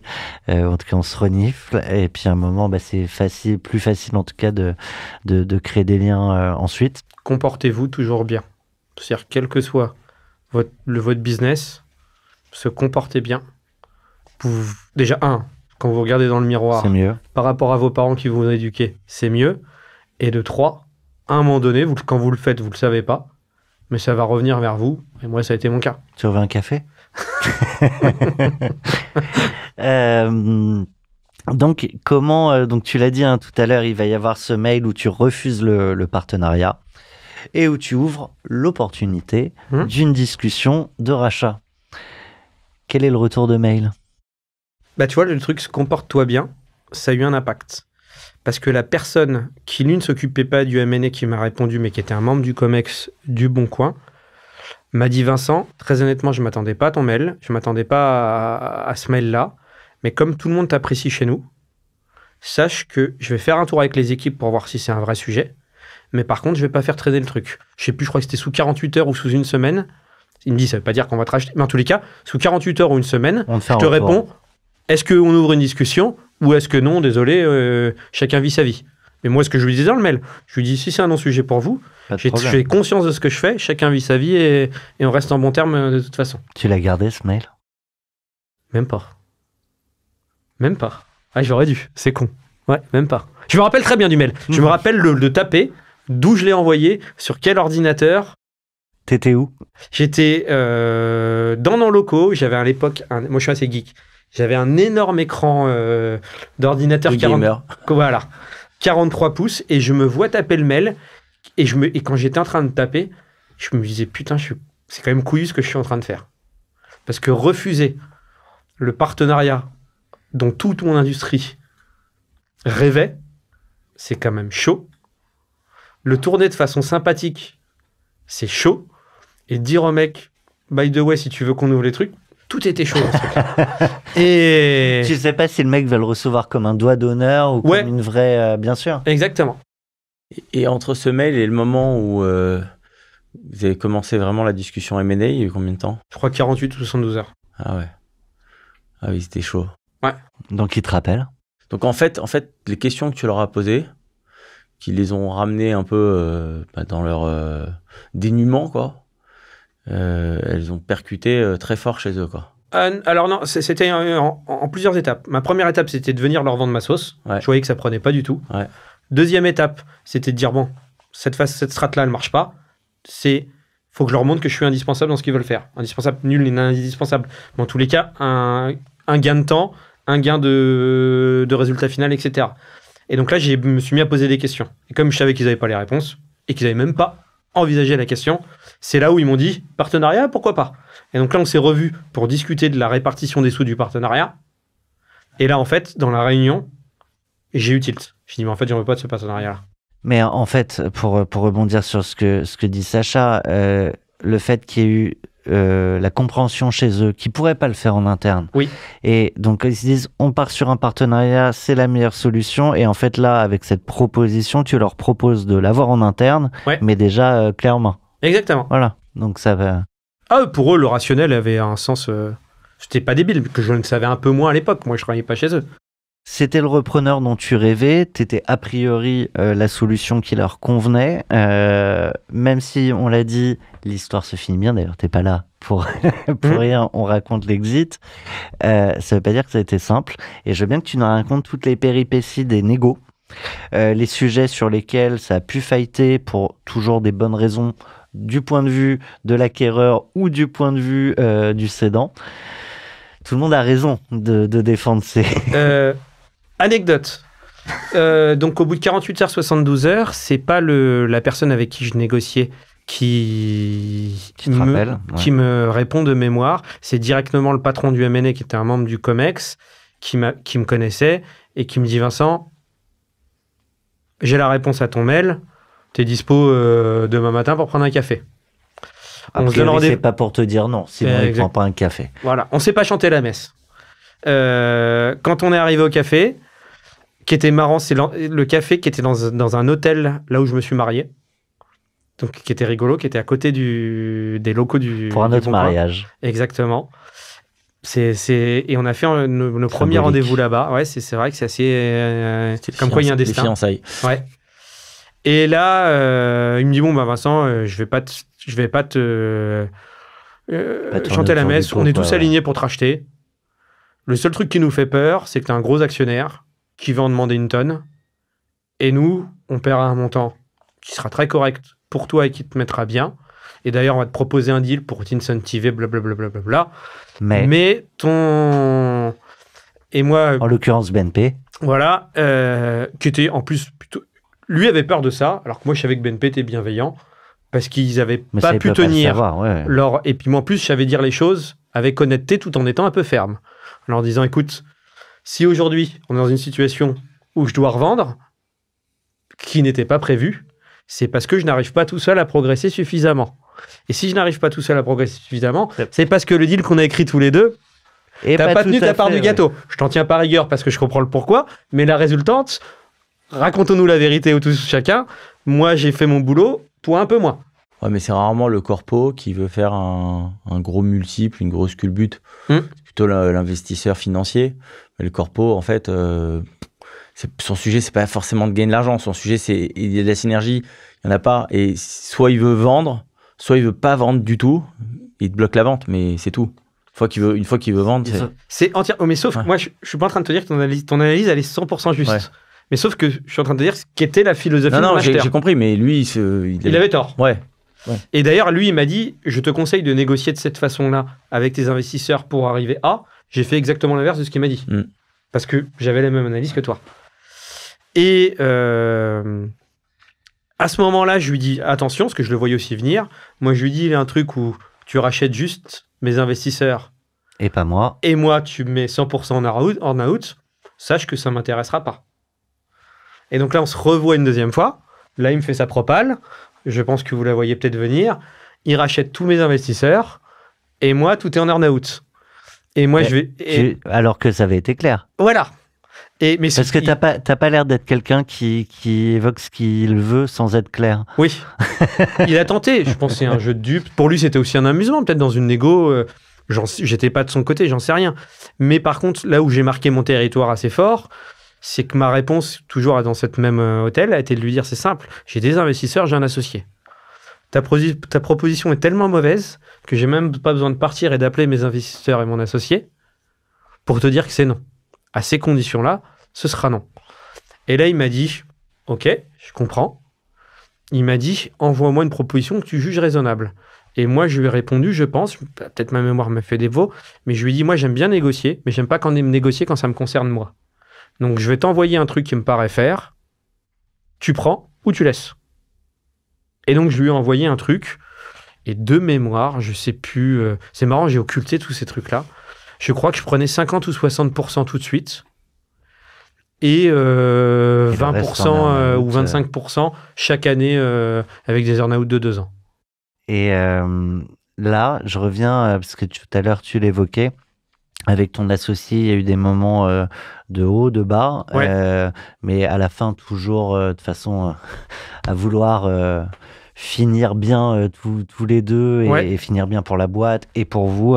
Mais les premières discussions que vous avez autour de ce sujet de on vend, c'est souvent une vraie discussion entre associés, parce que des fois, tu n'es même pas dans les mêmes trajectoires de vie, t'en as qui veulent garder le bébé, t'en as d'autres qui veulent s'en séparer plus vite. Ça a été un sujet aussi dans vos discussions plus perso? Non, parce qu'en fait, lui, il était plus enclin à vendre que moi, par exemple. Et je pense qu'il est très content de l'aventure, mais aujourd'hui, par exemple, lui recréer des boîtes, ce ne sera pas son truc. Ouais. Je pense. Alors que moi, j'ai trouvé ça génial. Je l'ai super bien vécu. J'aurais pu le garder plus longtemps parce que j'aurais cru que j'aurais pu l'amener plus haut. Je l'aurais gardé plus longtemps. Ouais. Faudra lui demander à lui, mais je pense pas que ça aurait... Il n'y a pas de jugement du tout. Bien sûr. L'ambition ou l'argent ne font pas la qualité d'une personne. Exactement. Par contre, si je reste dans l'histoire, cette proposition que tu vas envoyer sera la dernière et ce sera celle qui est acceptée? Oui. Donc là, en fait, on vient de finir toute la partie deal, quoi. En fait, Il n'y a plus de négo. Il n'y a pas de moment un peu... Si, on s'est mis... Non, en vrai, il n'y a pas... En fait, en 10 jours, on s'est mis d'accord sur le montant. 90% des modalités. Et on a mis 7 mois à signer. Donc ouais, je comprenais pas comment ça avait pu durer aussi longtemps. C'est les 10%. Sur des conneries et des clauses à la con. Et c'est... Alors, pardon. Tu vas dire, ils sont pointilleux d'aller dans le détail, mais en fait, pour celles et ceux qui nous écoutent, qui pour certaines sont en phase de deal, c'est tout petit micro-détail dont tu peux te rappeler et que tu peux partager sur telle clause, sur tel sujet, sur j'ai une place de parking. Je suis désolé d'aller dans ce degré de conneries, mais c'est sur ces sujets que je veux bien que tu prennes le temps de nous raconter. En fait, j'ai occulté toutes les difficultés. J'ai l'impression d'avoir une mémoire sélective, de me rappeler que des bons moments. T'es pas le seul. Ouais, mais rien que dans le week-end, je crois que, tu vois, j'avais raconté où j'étais à un mariage. Ouais. Il me rappelle pendant le week-end ou un vendredi, ou je sais plus quel jour, en me disant, on peut pas faire... Tu vois, son effet. Celui qui te rachète, lui, il a pas d'enjeu. Il est salarié d'un truc. Ça se fait tant mieux, parce qu'il a travaillé dur pour que ça se fasse. Mais lui, une fois que c'est signé, tu vois, ça va pas changer sa vie. Il y a pas une énorme somme qui va arriver. Et donc, comme moi, j'avais en face de moi quelqu'un d'expérimenté en plus, quelqu'un de pas forcément jeune, qui elle l'avait fait plusieurs fois, lui, c'était presque une forme de jeu. Donc lui, et moi, j'avais capté qu'il te faisait un peu les montagnes russes, que c'était une technique de négo. Et je sais que quand il nous a appelé ce week-end-là, et je me rappellerai toujours par contre ce truc-là, c'est-à-dire qu'il nous appelle en disant on peut pas faire le deal à cause de ça. Je me rappelle même plus de ce que l'est à cause de ça. Mais en fait, mon associé est monté dans les tours, mais à tel point qu'il l'aurait. Ouais. Et moi, en fait, j'ai capté que c'était un truc de dupe où il t'amenait le problème, mais forcément, si t'amenait le problème, c'est qu'il t'amenait... En fait, il dit... je crois qu'il nous avait truffé. Tu nous l'as raconté tout à l'heure avec exactement les mêmes mots. J'espère que tu l'as pas raconté partout. Non. Mais il nous avait truffé sur un truc de... Lui avait l'impression de nous avoir truffé sur une négo et qui rendait le deal trop obsolète parce que la truffe était trop grande. Sauf que nous, la truffe, on l'avait vue et qu'on s'en foutait. Et parce que, en fait... voilà, pour partager. J'avais un floor et un cap. Un floor, pour ceux qui ne connaissent pas, c'est un montant minimum d'earn-out et un cap qui a un montant maximum d'earn-out. Mon floor n'était pas un vrai floor. Mon floor n'était pas automatique. C'est-à-dire que je pouvais passer 2 ans chez mon repreneur pour rien de plus. Et qu'il n'active pas le floor. Sauf que moi, ce que je priçais, c'est que j'étais en train de me faire racheter par un groupe coté d'une boîte qui valait 10 milliards, un floor qui n'était pas un truc à 200 millions. Et donc, en fait, jamais il allait laisser 2 gugus dans la nature avec départ d'une filiale pour pas les 3 francs 6 sous, parce que c'était des sommes game changer pour beaucoup de personnes, mais pas des sommes non plus de dingue. Donc en fait, lui avait l'impression de me truffer avec ça, sauf que moi, je disais, dans ma tête, je me disais, attends, jamais tu vas me laisser partir pendant 10 ans à maintenir une boîte parce que j'ai X% de la boîte qui a un non-sens pour toi. Vaut mieux que tu le fasses, le chèque.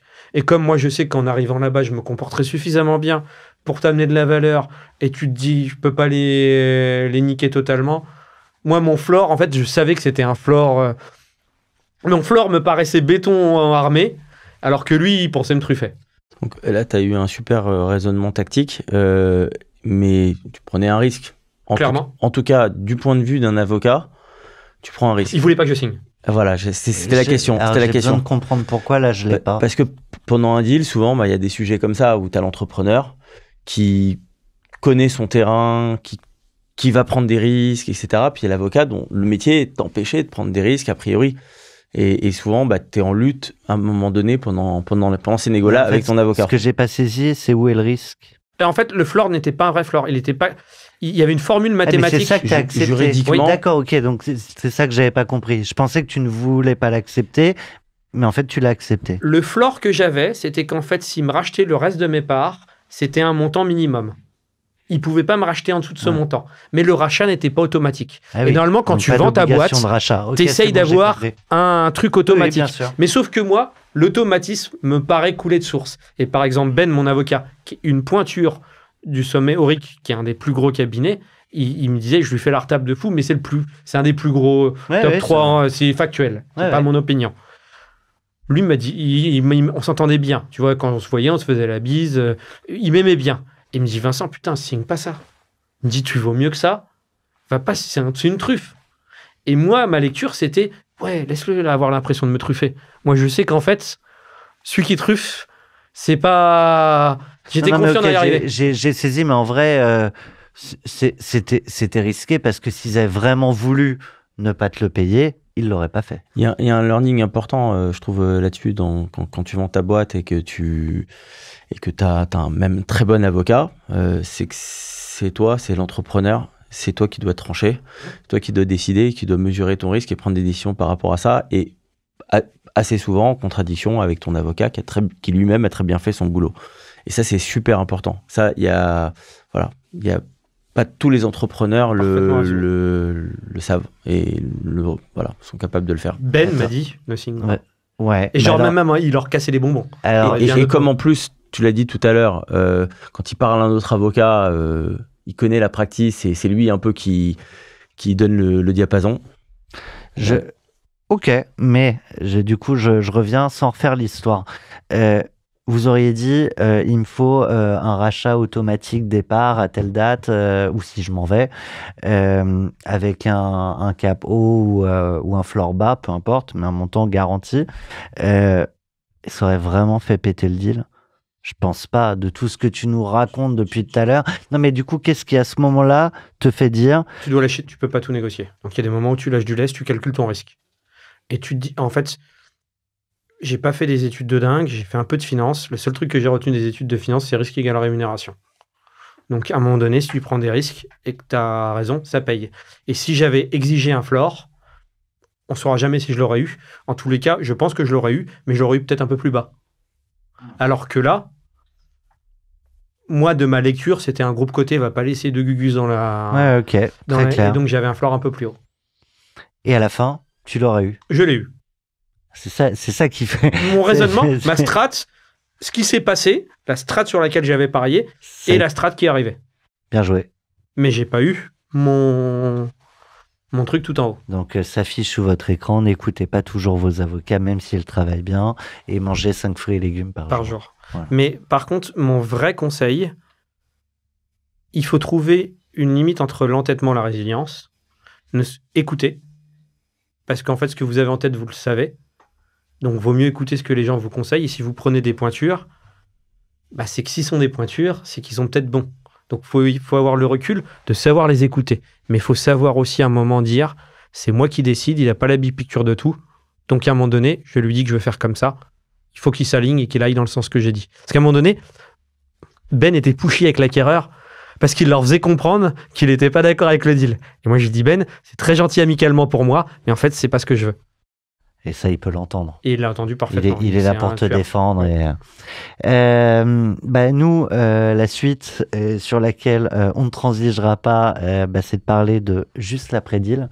Donc là, on va replonger dans toute la période où, tu l'as dit, t'as vendu, t'es encore dans la boîte, mais c'est plus complètement la tienne, voire en fait plus du tout. C'est important ce que tu dis. Ouais. Et pour ça, on poursuit avec Orelsan, note pour plus tard.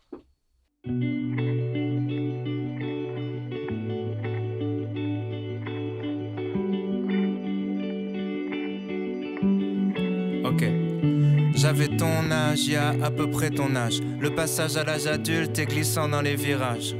Devenir un homme, y a pas de stage, pas de rattrapage. Maintenant t'es dans le grand bain, devine comment on nage. T'auras toujours une espèce de rage, envie de prendre le large, d'éclater les types qui jouent de la guitare sur la plage. Comme à chaque fois que tu déménages, c'est un monde qui s'écroule. Écoute, l'histoire s'écrit en tournant les pages. Écoute, j'ai pris quelques notes.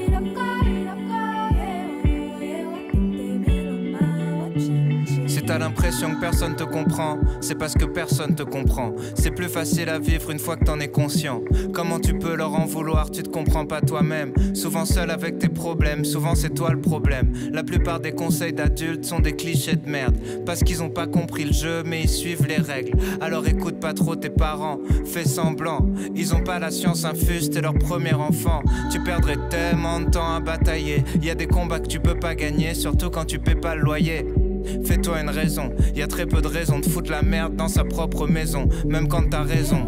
S'il y a une chose que tu dois pas remettre en question, t'es plus intelligent qu'avant, mais t'es toujours très con. T'es trop sensible, tu vis tout comme une agression. Demande à un fou s'il est fou et tu verras ce qu'il te répond.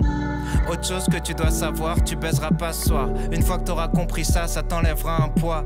Parce que t'as beaucoup trop la dalle et ça va se voir. Parce que t'es beaucoup trop timide, tu vas beaucoup trop boire.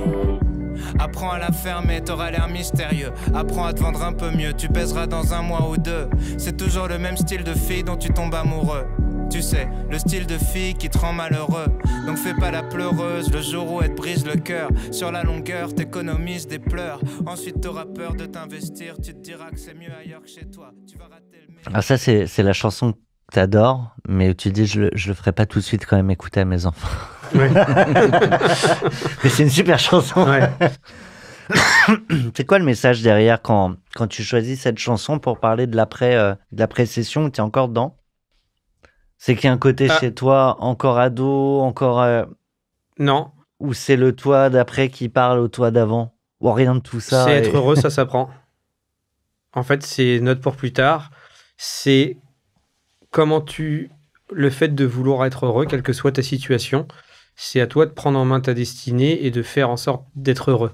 Que tu aies beaucoup d'argent, comme quand tu fais un exit, ou que tu n'en aies pas beaucoup, parce qu'aujourd'hui, l'argent peut aider à être heureux, mais clairement, tu peux gagner 2000 ou 2500 euros par mois, avoir un enfant qui est génial, et du coup, quand tu as 2000 ou 2500 euros, essaye pas non plus de finir à 20 heures ton travail, parce que si tu n'es pas le mieux payé du monde, mais qu'en plus tu travailles comme un chien, pour le coup, c'est une mauvaise utilisation de ton temps.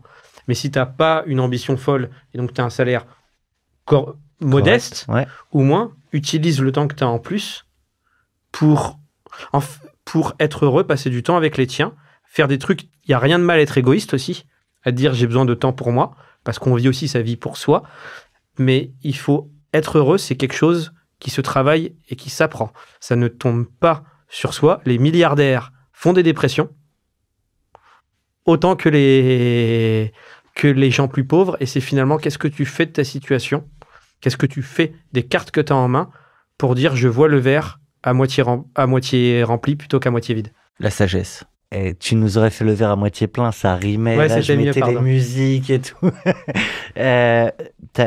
Alors déjà merci pour le partage. Ça veut dire que toi tu as dû apprendre à ce moment-là à trouver ton bonheur dans une situation qui n'était peut-être pas celle que tu imaginais. Je le connais que depuis peu. Alors qu'en vrai, j'ai signé en 2019, je suis parti en 2022. Parce que tu as tendance à vivre dans le regard des autres. Donc, quand tu as bossé dans le trading à une époque où c'était la mode, tout le monde te regardait en disant « Putain, c'est génial ». Quand tu as une start-up que tu as exité, tu as un espèce de statut social qui est génial, mais en fait, ce qui compte, c'est ce que tu ressens toi. Tu vois, aujourd'hui, mon statut social, c'est que je fais des vidéos de voitures. Donc moi, dans ma tête, c'est useless. Tu vois, c'est pas une boîte qui va faire des milliards d'euros de chiffre d'affaires, c'est pas l'objectif. Mais finalement, j'ai jamais été plus heureux que là. Parce que j'ai une petite fille qui va fêter ses 5 ans le mois prochain. Et j'ai le temps pour elle, je passe du temps avec elle. J'ai du temps pour moi. Je suis en adéquation avec ce que j'ai envie d'être et je suis plus dans la recherche de l'ambition. Je n'ai plus d'ambition. Ce qui est bizarre. Parce que moi, je suis ambitieux depuis que je suis tout petit. Alors, j'aurais bien relancé et questionné le fait que tu aies vraiment plus d'ambition. Mais comme j'ai l'impression que depuis tout à l'heure, à chaque fois, on est à la case d'après dans l'histoire, là, je reviens vraiment sur ce moment où, là, toute cette période 2019, c'est signé 2022, ça se passe comment? Surtout les premiers jours et les moments un peu charnières où parfois tu prends sur toi, ou en fait parfois tu te révèles aussi. Enfin, il n'y a pas qu'une seule manière de vivre cette période non plus. Déjà, tu restes dans le même bureau, vous déménagez, vous êtes intégré. Okay. Et le but, c'était détruire. C'était de complètement fusionner la boîte avec Le Bon Coin, ce qui finalement a pris plus de temps. Parce que Pécard s'est mis à performer un peu plus que prévu. Et en gros, tu viens de signer, c'est de la ligne de miel. Tu as écrit une feuille sur laquelle tout le monde a signé de son sang, qui n'arrivera jamais, comme un BP de levée de fonds, où tu dis qu'à 2027, tu feras 8 milliards d'EBITDA. Et donc là, c'est à peu près la même. En fait, la levée de fonds et l'exit, c'est un truc assez ressemblant. La seule chose, qu'on est tous OK pour se taper dans la main sur une belle histoire. On écrit cette belle histoire, mais elle n'arrivera jamais, statistiquement. Ça arrive à des degrés un peu différents, mais... Et donc là, moi mes premiers mois, déjà, moi, je suis arrivé pas préparé. Mon associé, lui, je me rappelle, il nous avait fait une première réunion où ils nous ont dit « Qu'est-ce que vous voulez faire ?» Mon associé, il fait « Moi, je vais faire ça. » J'étais même pas au courant. Chaud. Ouais. et ils me disent à moi, bah, toi, qu'est-ce que tu veux faire, Vincent? C'est bien ça. Ouais, non, j'allais lui laisser, mais moi je lui disais, les mecs, c'est vous qui m'avez racheté. Donc en fait, c'est vous qui payez, c'est à vous de savoir ce que vous voulez que je fasse. La chance que j'ai eue, c'est qu'ils m'ont sorti de mes sujets de paiement. Donc j'ai fait de la strat, j'étais dans l'équipe strat M&A investissement pendant 1 an. J'étais soi-disant directeur marketing de la catégorie auto pendant 1 an. Ce qui était rigolo, pourquoi je dis soi-disant, c'est qu'on avait défini ce que je devais faire, et quand j'étais voir le boss en lui disant bah, c'est quoi mon titre, parce que du coup c'est important le titre, quand tu sais pas comme pas ce que tu vas faire après, autant essayer de mettre un gros titre. Et lui il me dit bah j'en sais rien. Et il me dit, bah, tu veux quoi? Ce que tu veux. Et moi, je lui dis, bon, bah, après, je ferai peut-être pourquoi pas du marketing, je vais mettre directeur marketing. Lui, il me dit, bon, ça te fait plaisir, vas-y. C'est fabuleux. Ouais, en vrai, le truc est lunaire. Et il y avait déjà un directeur marketing dans le groupe? Ouais, mais oui. Tu vois, Qui l'a pris comment? Non, parce que moi, j'étais d'une catégorie. Donc, le titre n'existait pas en vrai. D'accord. C'était un pat. Et puis, je pense que je suis même pas sûr que le directeur marketing était au courant, très honnêtement. Je suis même pas sûr qu'il l'ait déjà été. Et lui non plus, il n'était pas directeur marketing. Et la 3e année, une personne qui était très gentille, parce que mon passage au produit, mais c'était pas bien passé, parce que j'ai bossé 1 an au produit, et globalement, le mec au produit avait beaucoup de certitudes, et il écoutait rien. Et donc, globalement, ça se trouve, il avait raison, mais moi, à la fin, je lui dis, bah écoute, si à un moment donné, tu sais tout sur tout, et que tu me demandes mon avis, bah in fine, si mon avis, tu l'écoutes jamais, il sert à rien. Donc ça, c'était pas... Moi, je l'avais pas bien vécu, mais pas non plus comme un traumatisme. Mais globalement, tout le monde avait vu dans la boîte que ça se passait pas bien. Parce que même à la fin, on avait fait une réunion, je me rappelle, c'était lunaire, c'était un très bon souvenir. Il était pas méchant pour autant, mais très arrogant. Et il nous expliquait la vie. Et il racontait souvent des conneries. Et à un moment donné, moi, je projetais un truc. Et en fait, il m'avait saoulé à nous raconter la vie, à nous expliquer la vie. Et moi, je me mettais à répondre à mes mails, parce que eux, ils faisaient une conférence, une réunion en présentiel, et moi, j'étais à distance. Et c'était moi qui projetais un truc. Et à la fin, il m'avait tellement saoulé que j'avais enlevé la presse PowerPoint et j'avais mis mes mails. Et pendant qu'il parlait, je répondais à mes mails. C'est dur, ça. Et lui, t'es membre du COMEX, quand même. Oh, c'est dur. Et la numéro 2, et sa numéro 2, ou je sais pas combien, elle me dit, de façon très gentille, elle me dit, Vincent, on voit ce que t'es en train de faire. Et moi, je dis, ouais, je sais, ça me dérange pas. Et moi, je continue de répondre à mes mails devant. C'était pour une façon de lui montrer. Arrogant, hein, ah ouais, mais je suis d'accord. C'était complètement impertinent. Mais moi, qui étais plutôt très gentil, très respectueux, tu vois, machin, c'était pour lui dire, mec, j'ai 40 ans. En fait, je suis de bonne volonté. En plus, il m'avait mis sur des trucs que contractuellement, j'étais pas censé faire. Donc, en fait, je travaillais au quotidien sur des périmètres qui me rapportaient pas 1 euro de plus et que je n'étais pas tenu de faire. Et même, d'ailleurs, au moment de la sortie, ça m'a aidé dans ma négo, parce qu'eux, ils se sont rendus compte, et j'étais gentil. C'est-à-dire qu'on aurait pu réclamer de l'argent, parce qu'ils, à un moment donné, m'ont dit « Ah, tu veux pas signer un contrat Le Bon Coin plutôt qu'un contrat... Si tu veux, on t'augmente. Et en plus, si tu veux, on te donne de l'appart. Et en plus, si tu veux, on te donne ça. » Moi, je m'en foutais. Je leur ai dit « Non, je dis ça, c'est ma carte sortie de prison. Comme je sais que vous avez fait n'importe quoi sur mon contrat, si on se fâche, vous êtes... Enfin, j'ai mon destin entre mes mains. » Et la dernière année, la chance que j'ai eue, c'est qu'ils avaient racheté une boîte qui s'appelait Largus en même temps, qui est une boîte assez importante. Ouais. Et c'était des gens qui connaissaient très bien l'auto, nuls en tech. Et d'un autre côté, Le Bon Coin, des gens très bons en tech qui connaissaient pas bien leur marché.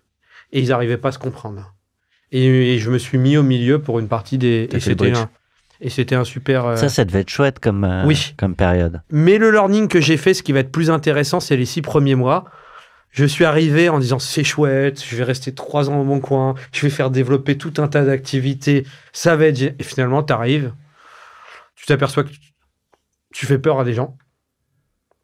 Parce qu'il y avait une personne qui gérait l'auto qui venait d'arriver, qui était plus jeune que moi, moins expérimentée que moi. Ça se trouve, quand elle aura mon âge, elle sera meilleure que moi. Il n'y a pas de jugement de valeur, mais à l'instant T, j'étais plus capé. Et même elle a été voir le patron du Bon Coin en disant tu viens de m'embaucher, il y a ce mec-là, on me demande de partager mes sujets, il est plus âgé, il est sympa, il a l'air d'être compétent. Très honnêtement, il n'y a pas match entre nous deux. Je comprends pas du coup ce que je fous là. Et donc du coup, moi j'ai dû step back parce qu'en fait, je bouffais sur son... Dans les réunions, je pouvais... Et qui était une personne très compétente, je pouvais accaparer la lumière et moi, j'étais pas censé être là pour être là à rester 107 ans, donc c'était mieux de miser sur elle. Et donc j'ai eu la désillusion de t'es naïf, tu rentres dans un truc, tu veux faire avancer les sujets, et non, le monde de l'entreprise, c'est pas ça. C'est de la politique. Il y a des raisons d'État. Exactement. Ouais. D'autant plus quand c'est pas ta boîte et la culture que tu as mis en place. Ce qu'il faut peut-être que vous appreniez, vous qui allez peut-être vendre votre boîte, c'est que nous, on l'avait bien fait ce deuil-là. C'est que, prenez l'analogie, tu vends un appartement. Tu as acheté un appartement, tu as pris un archi d'intérieur, tu as fait une déco de ma boule. Ton appartement, il est super beau. Il y a un mec qui vient, il te le rachète. Il veut peindre le mur en rose, ce qui est horrible par rapport à la gueule de l'appartement. Il est chez lui. Et toi, tu dois apprendre à dire « j'ai vendu », tu te tais. Tu essaies de lui dire 2-3 fois parce que tu es têtu. Tu lui dis une fois, tu es sûr ? 2 fois, non, mais ça va pas être terrible. À la 3e fois, tu exécutes ce que c'est lui qui a payé. Il est chez lui. Faire ton deuil. Même si c'est ta maison de famille, faut accepter. Et ça peut... J'ai l'impression que beaucoup d'exiteurs ont du mal avec ça. En vrai, c'est même la première question que tu dois te poser le moment où tu décides de vendre ta boîte. Au moment où tu décides de commencer un process, au moment où tu décides de discuter avec des potentiels acquéreurs, en fait, tu dois te poser cette question: est-ce que tu veux vraiment vendre ta boîte? Est-ce que tu veux lâcher ce bébé que tu as fait naître? D'autant plus si t'es amené à rester pendant 3 ans et que tu vois le mec repeindre tout en vert kaki et puis ici Parce que toi, t'es pas là pour continuer de diriger la boîte, t'es là pour passer la main, t'es là pour réaliser le plan que vous vous êtes vendu un petit peu, quoi, le début, le mettre sur le lancement, mais... Moi, ce que j'entends aussi là sur cette histoire de périmètre, c'est que typiquement, c'est pas un sujet dont vous aviez parlé avant, pendant les négos, où t'arrives, t'as pas de fonction, t'as pas de... Et du coup, ça crée tous ces petits sujets d'accrochage que tu as pu vivre aussi. Pourtant, j'avais ce qu'on appelle une PMI. Donc, tu sais, c'est une intégration, une post-merger integration, pardon, je crois que ça se dit en anglais. Donc, j'avais une personne très compétente qui m'aidait à intégrer ma boîte dans le bon coin, mais c'est vrai que bizarrement, ils n'avaient pas réfléchi forcément aux trajectoires des uns des autres avant. Bah, c'est toujours le sujet. L'intégration, on pourrait en parler pendant des heures. Sur ces 3 ans que tu vas passer là-bas, est-ce qu'il y a un autre truc comme ça qui a été complexe à appréhender pour un entrepreneur qui peut vivre cette situation? Non, c'est vraiment le deuil. Vraiment, le truc important, c'est de faire le deuil de t'as vendu ta boîte, t'es plus chez toi. Et ben dans ce cas-là, je veux bien qu'on aille au bout de l'histoire. Le jour où tu fermes la porte du bureau pour la dernière fois, et là, tu as peut-être fait un autre blackout, mais est-ce qu'il se passe un truc dans la tête, ou avec les équipes, ou avec ton associé? Parce que d'ailleurs, les trajectoires après la vente sont peut-être pas été les mêmes avec ton associé historique, comme souvent. Vous n'êtes peut-être pas partis en même temps. On est partis en même temps, mais j'ai réussi à partir plus tôt un peu grâce à lui. Lui, ça s'est un peu moins bien passé, sans s'être forcément mal passé, mais ils ont essayé de s'en séparer. Et moi, je suis rentré dans sa négo pour le défendre, parce que ils avaient des reproches, à tort ou à raison. Honnêtement, c'est comme dans tout débat. Sujet, voilà. C'est jamais tout noir, tout blanc. Ouais. Il y a des torts et des raisons partagées. Mais in fine, à un moment donné, il aurait pu avoir une trajectoire à sortir pas bien. Et moi, je l'ai un peu aidé en leur disant bossez un peu, allez prendre conseil. Et quand ils ont pris conseil, ils ont vu que la trajectoire, ce qu'ils faisaient n'était pas. Donc, il est sorti dans de bonnes conditions. Et moi, en fait, comme ils étaient gentils et que moi, je m'entendais bien, ils m'ont dit, toi, au début, j'ai eu peur parce que je pensais que ça allait me concerner aussi. Et ils m'ont dit, rassure-toi, vous êtes 2 personnes différentes et vous êtes traités de façon différente. Et à la fin, quand lui avait fait une bonne négo, bah moi, j'ai dit, je veux la même. et ils m'ont dit, bon, tu fais chier parce que nous, on aurait bien aimé que tu restes, mais honnêtement, on s'y attendait et c'est OK. Ils m'ont juste dit, comme toi, et lui, il va rester quelques mois chez lui parce qu'on aimerait que toi, tu finisses l'année. Donc, du coup, je finis l'année. Lui, il sera quelques mois avant à payer, à pas faire grand-chose. Tant mieux pour vous. Et tu sortiras comme ça. Et la fin, c'est... Comme j'ai eu 6 mois pour préparer ma fin, j'avais la chance d'aimer les équipes avec qui je travaillais. J'avais l'arrogance de penser que les équipes avec qui je travaillais m'aimaient bien, parce que je les ai de façon quotidienne toujours, même 3 ans après, où le WhatsApp est toujours clignote quasiment tous les jours. Donc non, honnêtement, c'était une super expérience. Et donc tu pars de là. Ouais. On ferme les yeux, on t'imagine sortir de la boîte là. Il y a un truc dans la tête? Rien. Le vide? Vide, mais en fait, ça s'est fait tout de suite. J'avais un copain, Cédric, que j'embrasse, avec qui j'ai monté une chaîne YouTube et qui, lui, en avait une avant qui cartonnait. De boîte ou de chaîne? De chaîne, qui était une boîte. Et il s'est séparé avec ses associés pour, pareil, jamais tout noir, jamais tout blanc. Lui, il est assez pudique là-dessus, donc il n'aime pas trop raconter. N'en parlons pas. Voilà. Et sauf que moi, je le voyais triste de partir de ce truc-là. Je lui dis, putain, t'as passé 10 ans à monter un truc, parce qu'ils avaient 300 000 abonnés, ce qui est... Il est fort ou pas? Il devance toujours le coup d'après. Ah merde. Wait for it. On part avec Michael Bublé pour parler de la nouvelle vie. Birds flying high, you know how I feel. Première qu'on la sort, celle-là. Première fois. Ouais, mais c'est bien parce que Vincent il fait les transitions tout seul. You know how I feel. Breeze drifting on by. You know how I feel. It's a new dawn. It's a new day. It's a new life for me. And I'm feeling good. I'm feeling good.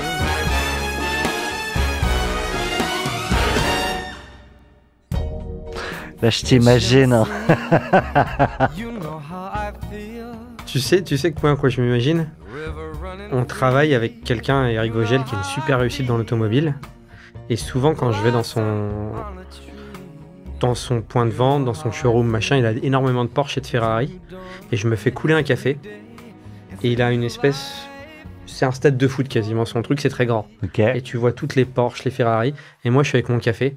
Et je me dis, ce qui est dingue, c'est que je me lève le matin pour aller conduire potentiellement une de ces voitures-là, travailler avec des gens sympas, des gens successful, et en plus, arriver à gagner ma vie correctement de ce truc-là. Et c'est une chance. T'essayes toutes les voitures? Comment? Tu essayes toutes les voitures? Toutes, non, mais celles que j'ai envie. Mais on essaye des Dacia à la Ferrari. On fait vraiment de tout et ce qu'on a envie. Personne ne nous oblige à rien. Donc c'est ta chaîne YouTube sans bornes. Ouais. Il n'y a pas de jeu de cartes encore? Non. Non. C'est 1000 bornes, ça. Oui, mais c'est différent. Il faudrait faire un truc avec eux d'ailleurs. Si les gens de 1000 bornes tombent sur nous, pourquoi pas? Et donc globalement, je le résumais en intro, c'est une discussion de deux potes sur une bagnole. Je reprends tes mots. C'est un pote Cédric, qui avait une chaîne YouTube qui fonctionnait bien. La vie a fait qu'il s'est séparé d'avec ses associés. Il était triste de ce départ. Moi, c'était un copain. J'avais été annonceur, en fait, quand j'avais Pécard. Et j'ai acheté de la pub sur sa ancienne chaîne.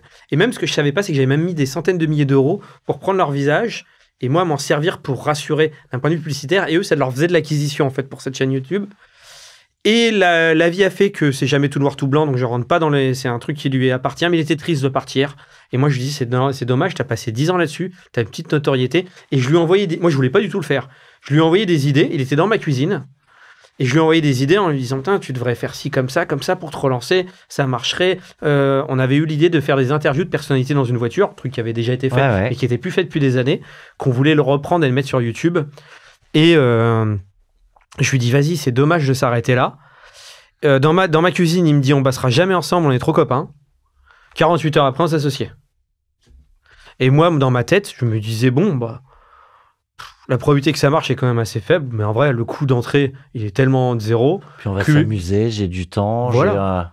Je me dis, voir venir. Je me donne 6 mois.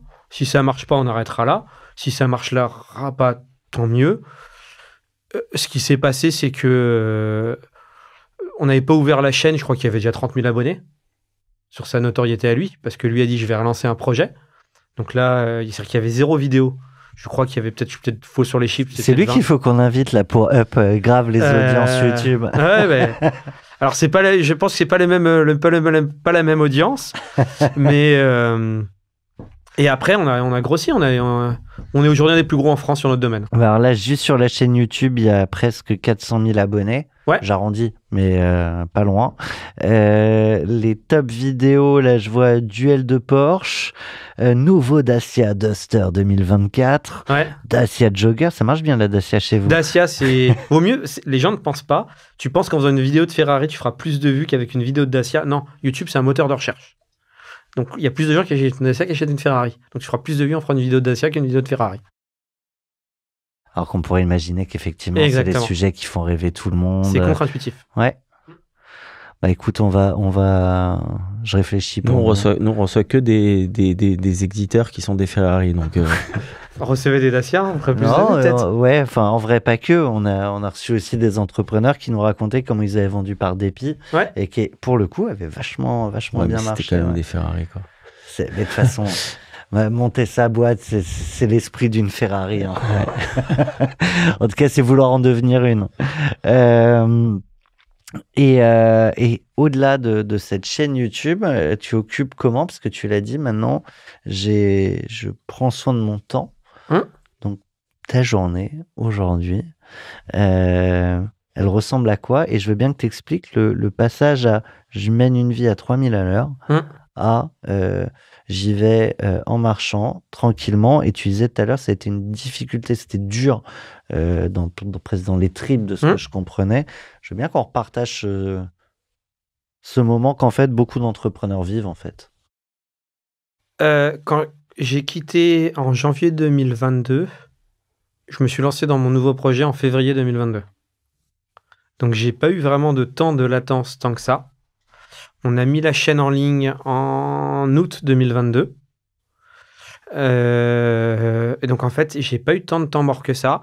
Là où j'ai dû apprendre un peu à calmer, c'est que je bosse avec un associé qui est, très honnêtement, la tête de gondole de ma chaîne, un meilleur animateur, moi j'estime, que moi, mais lui, ça fait 30 ans qu'il fait ça et qu'il est journaliste.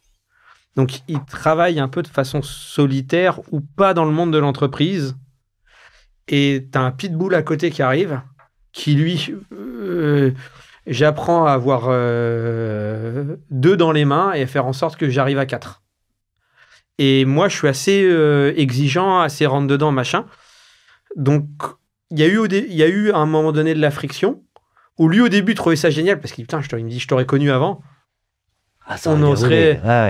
Mais à un moment donné, ça l'a gonflé parce que j'étais pushy. Ouais. Et moi, il me gonflait parce qu'il était pas assez pushy. Ralentis, Vincent. Et on s'est trouvé un juste milieu. C'est-à-dire que lui, là, je pense qu'aujourd'hui, on a notre juste milieu. Je sais pas, s'il y a 10 pas qui nous séparait, je sais pas combien, je n'aurais pas quantifié combien a fait quoi comme pas. Mais moi, j'ai appris un peu à faire un travail sur moi-même, à plus être dans la performance, à dire c'est pas parfait, c'est pas grave. À pas avoir une ambition folle. Alors que, dans notre truc, on est numéro 2 France et dans l'auto, mais je m'en fous. Aujourd'hui, je vais être concret. Tu te dis pas, un jour, on sera numéro 1. Je m'en cogne comme de l'an 40. Mais réellement. Ouais, dans les médias, c'est pas forcément en cherchant la performance que t'es performant. Oui, in fine, oui. T'es bon, tu prends du plaisir, t'es crédible et tu... C'est même moins bon. Si t'essayes d'être performant, t'es moins toi-même. Ouais. Et donc, ça marche moins bien. Mais en vrai, ça s'applique aussi à d'autres métiers parfois. Hein. Ouais. À la vie. C'est une allégorie. Non, mais en gros, faut apprendre. En fait, faut que tu t'alignes avec toi-même. Tu te dis, qu'est-ce que je veux ? Rajouter un peu plus de sous à mon compte, j'aurais pas dû faire ça. À un moment donné, je me suis dit, est-ce que je veux avoir un titre, une position sociale ? Donc, j'avais eu des propositions de reprendre des boîtes ou d'être CEO de boîtes qui grossissaient. Donc, sur le CV, c'était génial. Mais je me dis, est-ce que j'ai encore envie d'aller faire des réunions à la con ? De faire des PowerPoints ? Et là, tu vois, je suis aligné avec moi-même. Ce que je fais ne sauve pas la face du monde. Je ne crée pas beaucoup de valeur, contrairement à une boîte. Parce qu'un média... Enfin, toi, tu sais bien ce que c'est. Si tu veux une boîte de Next Billion Company... Ça prend du temps. Ouais, et puis c'est pas forcément le monde du média qui est... Ah, c'est pas le premier sujet sur lequel tu vas. Voilà. Donc, du coup, je sais pas ce que j'essaye. Moi, ce que je veux, c'est juste être content de me lever. J'essaie d'être bon, quitte à faire quelque chose, autant essayer de le faire bien. C'est pas ce que je suis pas en train de dire. Mais globalement, regarde, c'est abstrait. On a dit que j'avais 800 000 abonnés. On a 800 000 abonnés sur tous les réseaux. Si j'en avais 600 000 ou 1,2 million, c'est tellement abstrait que tu fais aucune différence. Vous savez faire, vous, une différence entre 600 000 et 1,2 million ? Le double. Ouais, non, mais en vrai, dans les vues, ça change quelque chose. Au quotidien, ça mais même dans les marques avec qui je travaille, qui me permettent de payer les factures de mon entreprise, très honnêtement, ils viennent chez nous pour le ton qu'on a. Que ça fasse 600 000 ou 1,2 million, je pense qu'ils s'en foutent. Je pense que c'est simple pour être concret. On vit le business d'une chaîne YouTube comme la nôtre. C'est des marques, des annonceurs qui viennent sponsoriser des vidéos. Aujourd'hui, nous, les marques qui viennent nous chercher, c'est pour notre ton. Honnêtement, je ferais 30% de vues en moins ou en plus, je facturerais pas plus cher. Et pour être très factuel, quand on a lancé la chaîne et qu'on avait 50 000 ou 80 000 abonnés, c'était les mêmes prix qu'aujourd'hui. C'était les mêmes prix qu'aujourd'hui. Factuel. C'est pas du blabla. C'est... Tu les implémentes comment, tes sponsors, dans l'éditorial, en intro De tout. De tout. Très honnêtement, je fais le leitmotiv de ma vie, c'est 20-80. C'est en fait, j'essaye de fournir 20% de l'effort pour choper 80% de la valeur. Et les 20% de valeur qui restent, tu te rends compte qu'ils te demandent 80% d'effort en plus. Donc apprends à pas être... Tu vois, je sais plus, il y a une phrase de start-upper qui dit done is better de je sais pas quoi. En fait, fais, c'est mieux que je peaufine encore dans mon coin pour avoir le truc parfait. Donc j'essaie de faire un truc quali, mais j'essaie pas d'être celui qui a la plus grosse... On peut dire le mieux est limite du bien aussi. Voilà. Parfois, il faut juste avancer, quoi. C'est exactement ce qu'on essaye de faire, et après on réfléchit où on publie plus que les autres. Donc le succès n'est pas un hasard. On a un rythme de publication qui est plus important. Plus important. C'est quoi le rythme ? 3 vidéos par semaine, longues, de 30 minutes. Et en plus, on tient notre cadre. Qu'il pleuve, qu'il vente, qu'il neige, t'as tes 3 vidéos chez nous. Ah, c'est sympa d'essayer une voiture sur la neige. C'est vrai que ça, on l'a pas fait. Ça c'est sympa. Trophée Andros. Coming Ouais. soon. Et en plus, si ceux qui veulent se lancer dans les médias, il faut mettre en place un cadre auprès d'une audience. Elle sache ce qu'elle vient trouver toutes les semaines, tel jour, à telle heure. De temps en temps, casser le cadre, même si ça fait moins d'audience. Pour que soit celui à qui tu casses le cadre et il se dise, ah putain, il a fait un truc différent, c'est chouette. Et celui qui a pas aimé le truc différent parce que tu lui as proposé un truc dont il n'a pas l'habitude, il se dit, oh putain, c'était nul, j'ai hâte qu'il me remette. Et donc, tu lui crées un sentiment de manque sur la vidéo d'après. Premier point. 2, la régularité. Il faut que tu tiennes ta ligne tout le temps. Et 3, nous, ce qu'on a fait, c'est qu'on a réfléchi. Même nous, pour pas s'ennuyer nous-mêmes, on fait pas tout le temps la même chose. Donc, nos 3 vidéos, la majorité des chaînes YouTube qui font des essais auto, ils font que des essais.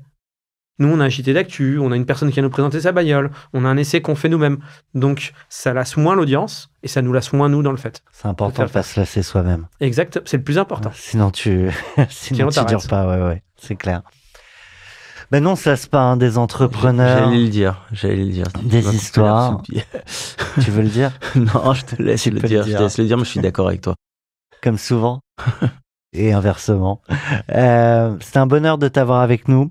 On va se Merci, Vincent. quitter en Merci à vous. musique avec le son sur lequel tu aurais fêté le deal. Il y a vraiment une fête du deal ou pas? Je me rappelle plus. Donc c'est une musique d'ambiance là que tu nous as Ouais. mis. Tu l'as fêté tout seul. Eh ben, en Non, je marchant. pense qu'on a fait un dîner avec l'acquéreur et les investisseurs. Si. les grosses fêtes? Du coup, non, je pense pas. Pas en mode freestyle? Non. Pas en mode Craig David? Je me rappelle la chanson. Pas en mode Qui a aucun remix? sens. Vas-y, tu peux y aller. Bah wesh alors. Vas-y, go. C'est- La allez. chanson a aucun sens, donc j'ai trouvé rigolo, donc je l'ai mis. Allez, on y va. We got Jewel, yeah? Welsh laws on this bad boy. Let's see what this has got to say.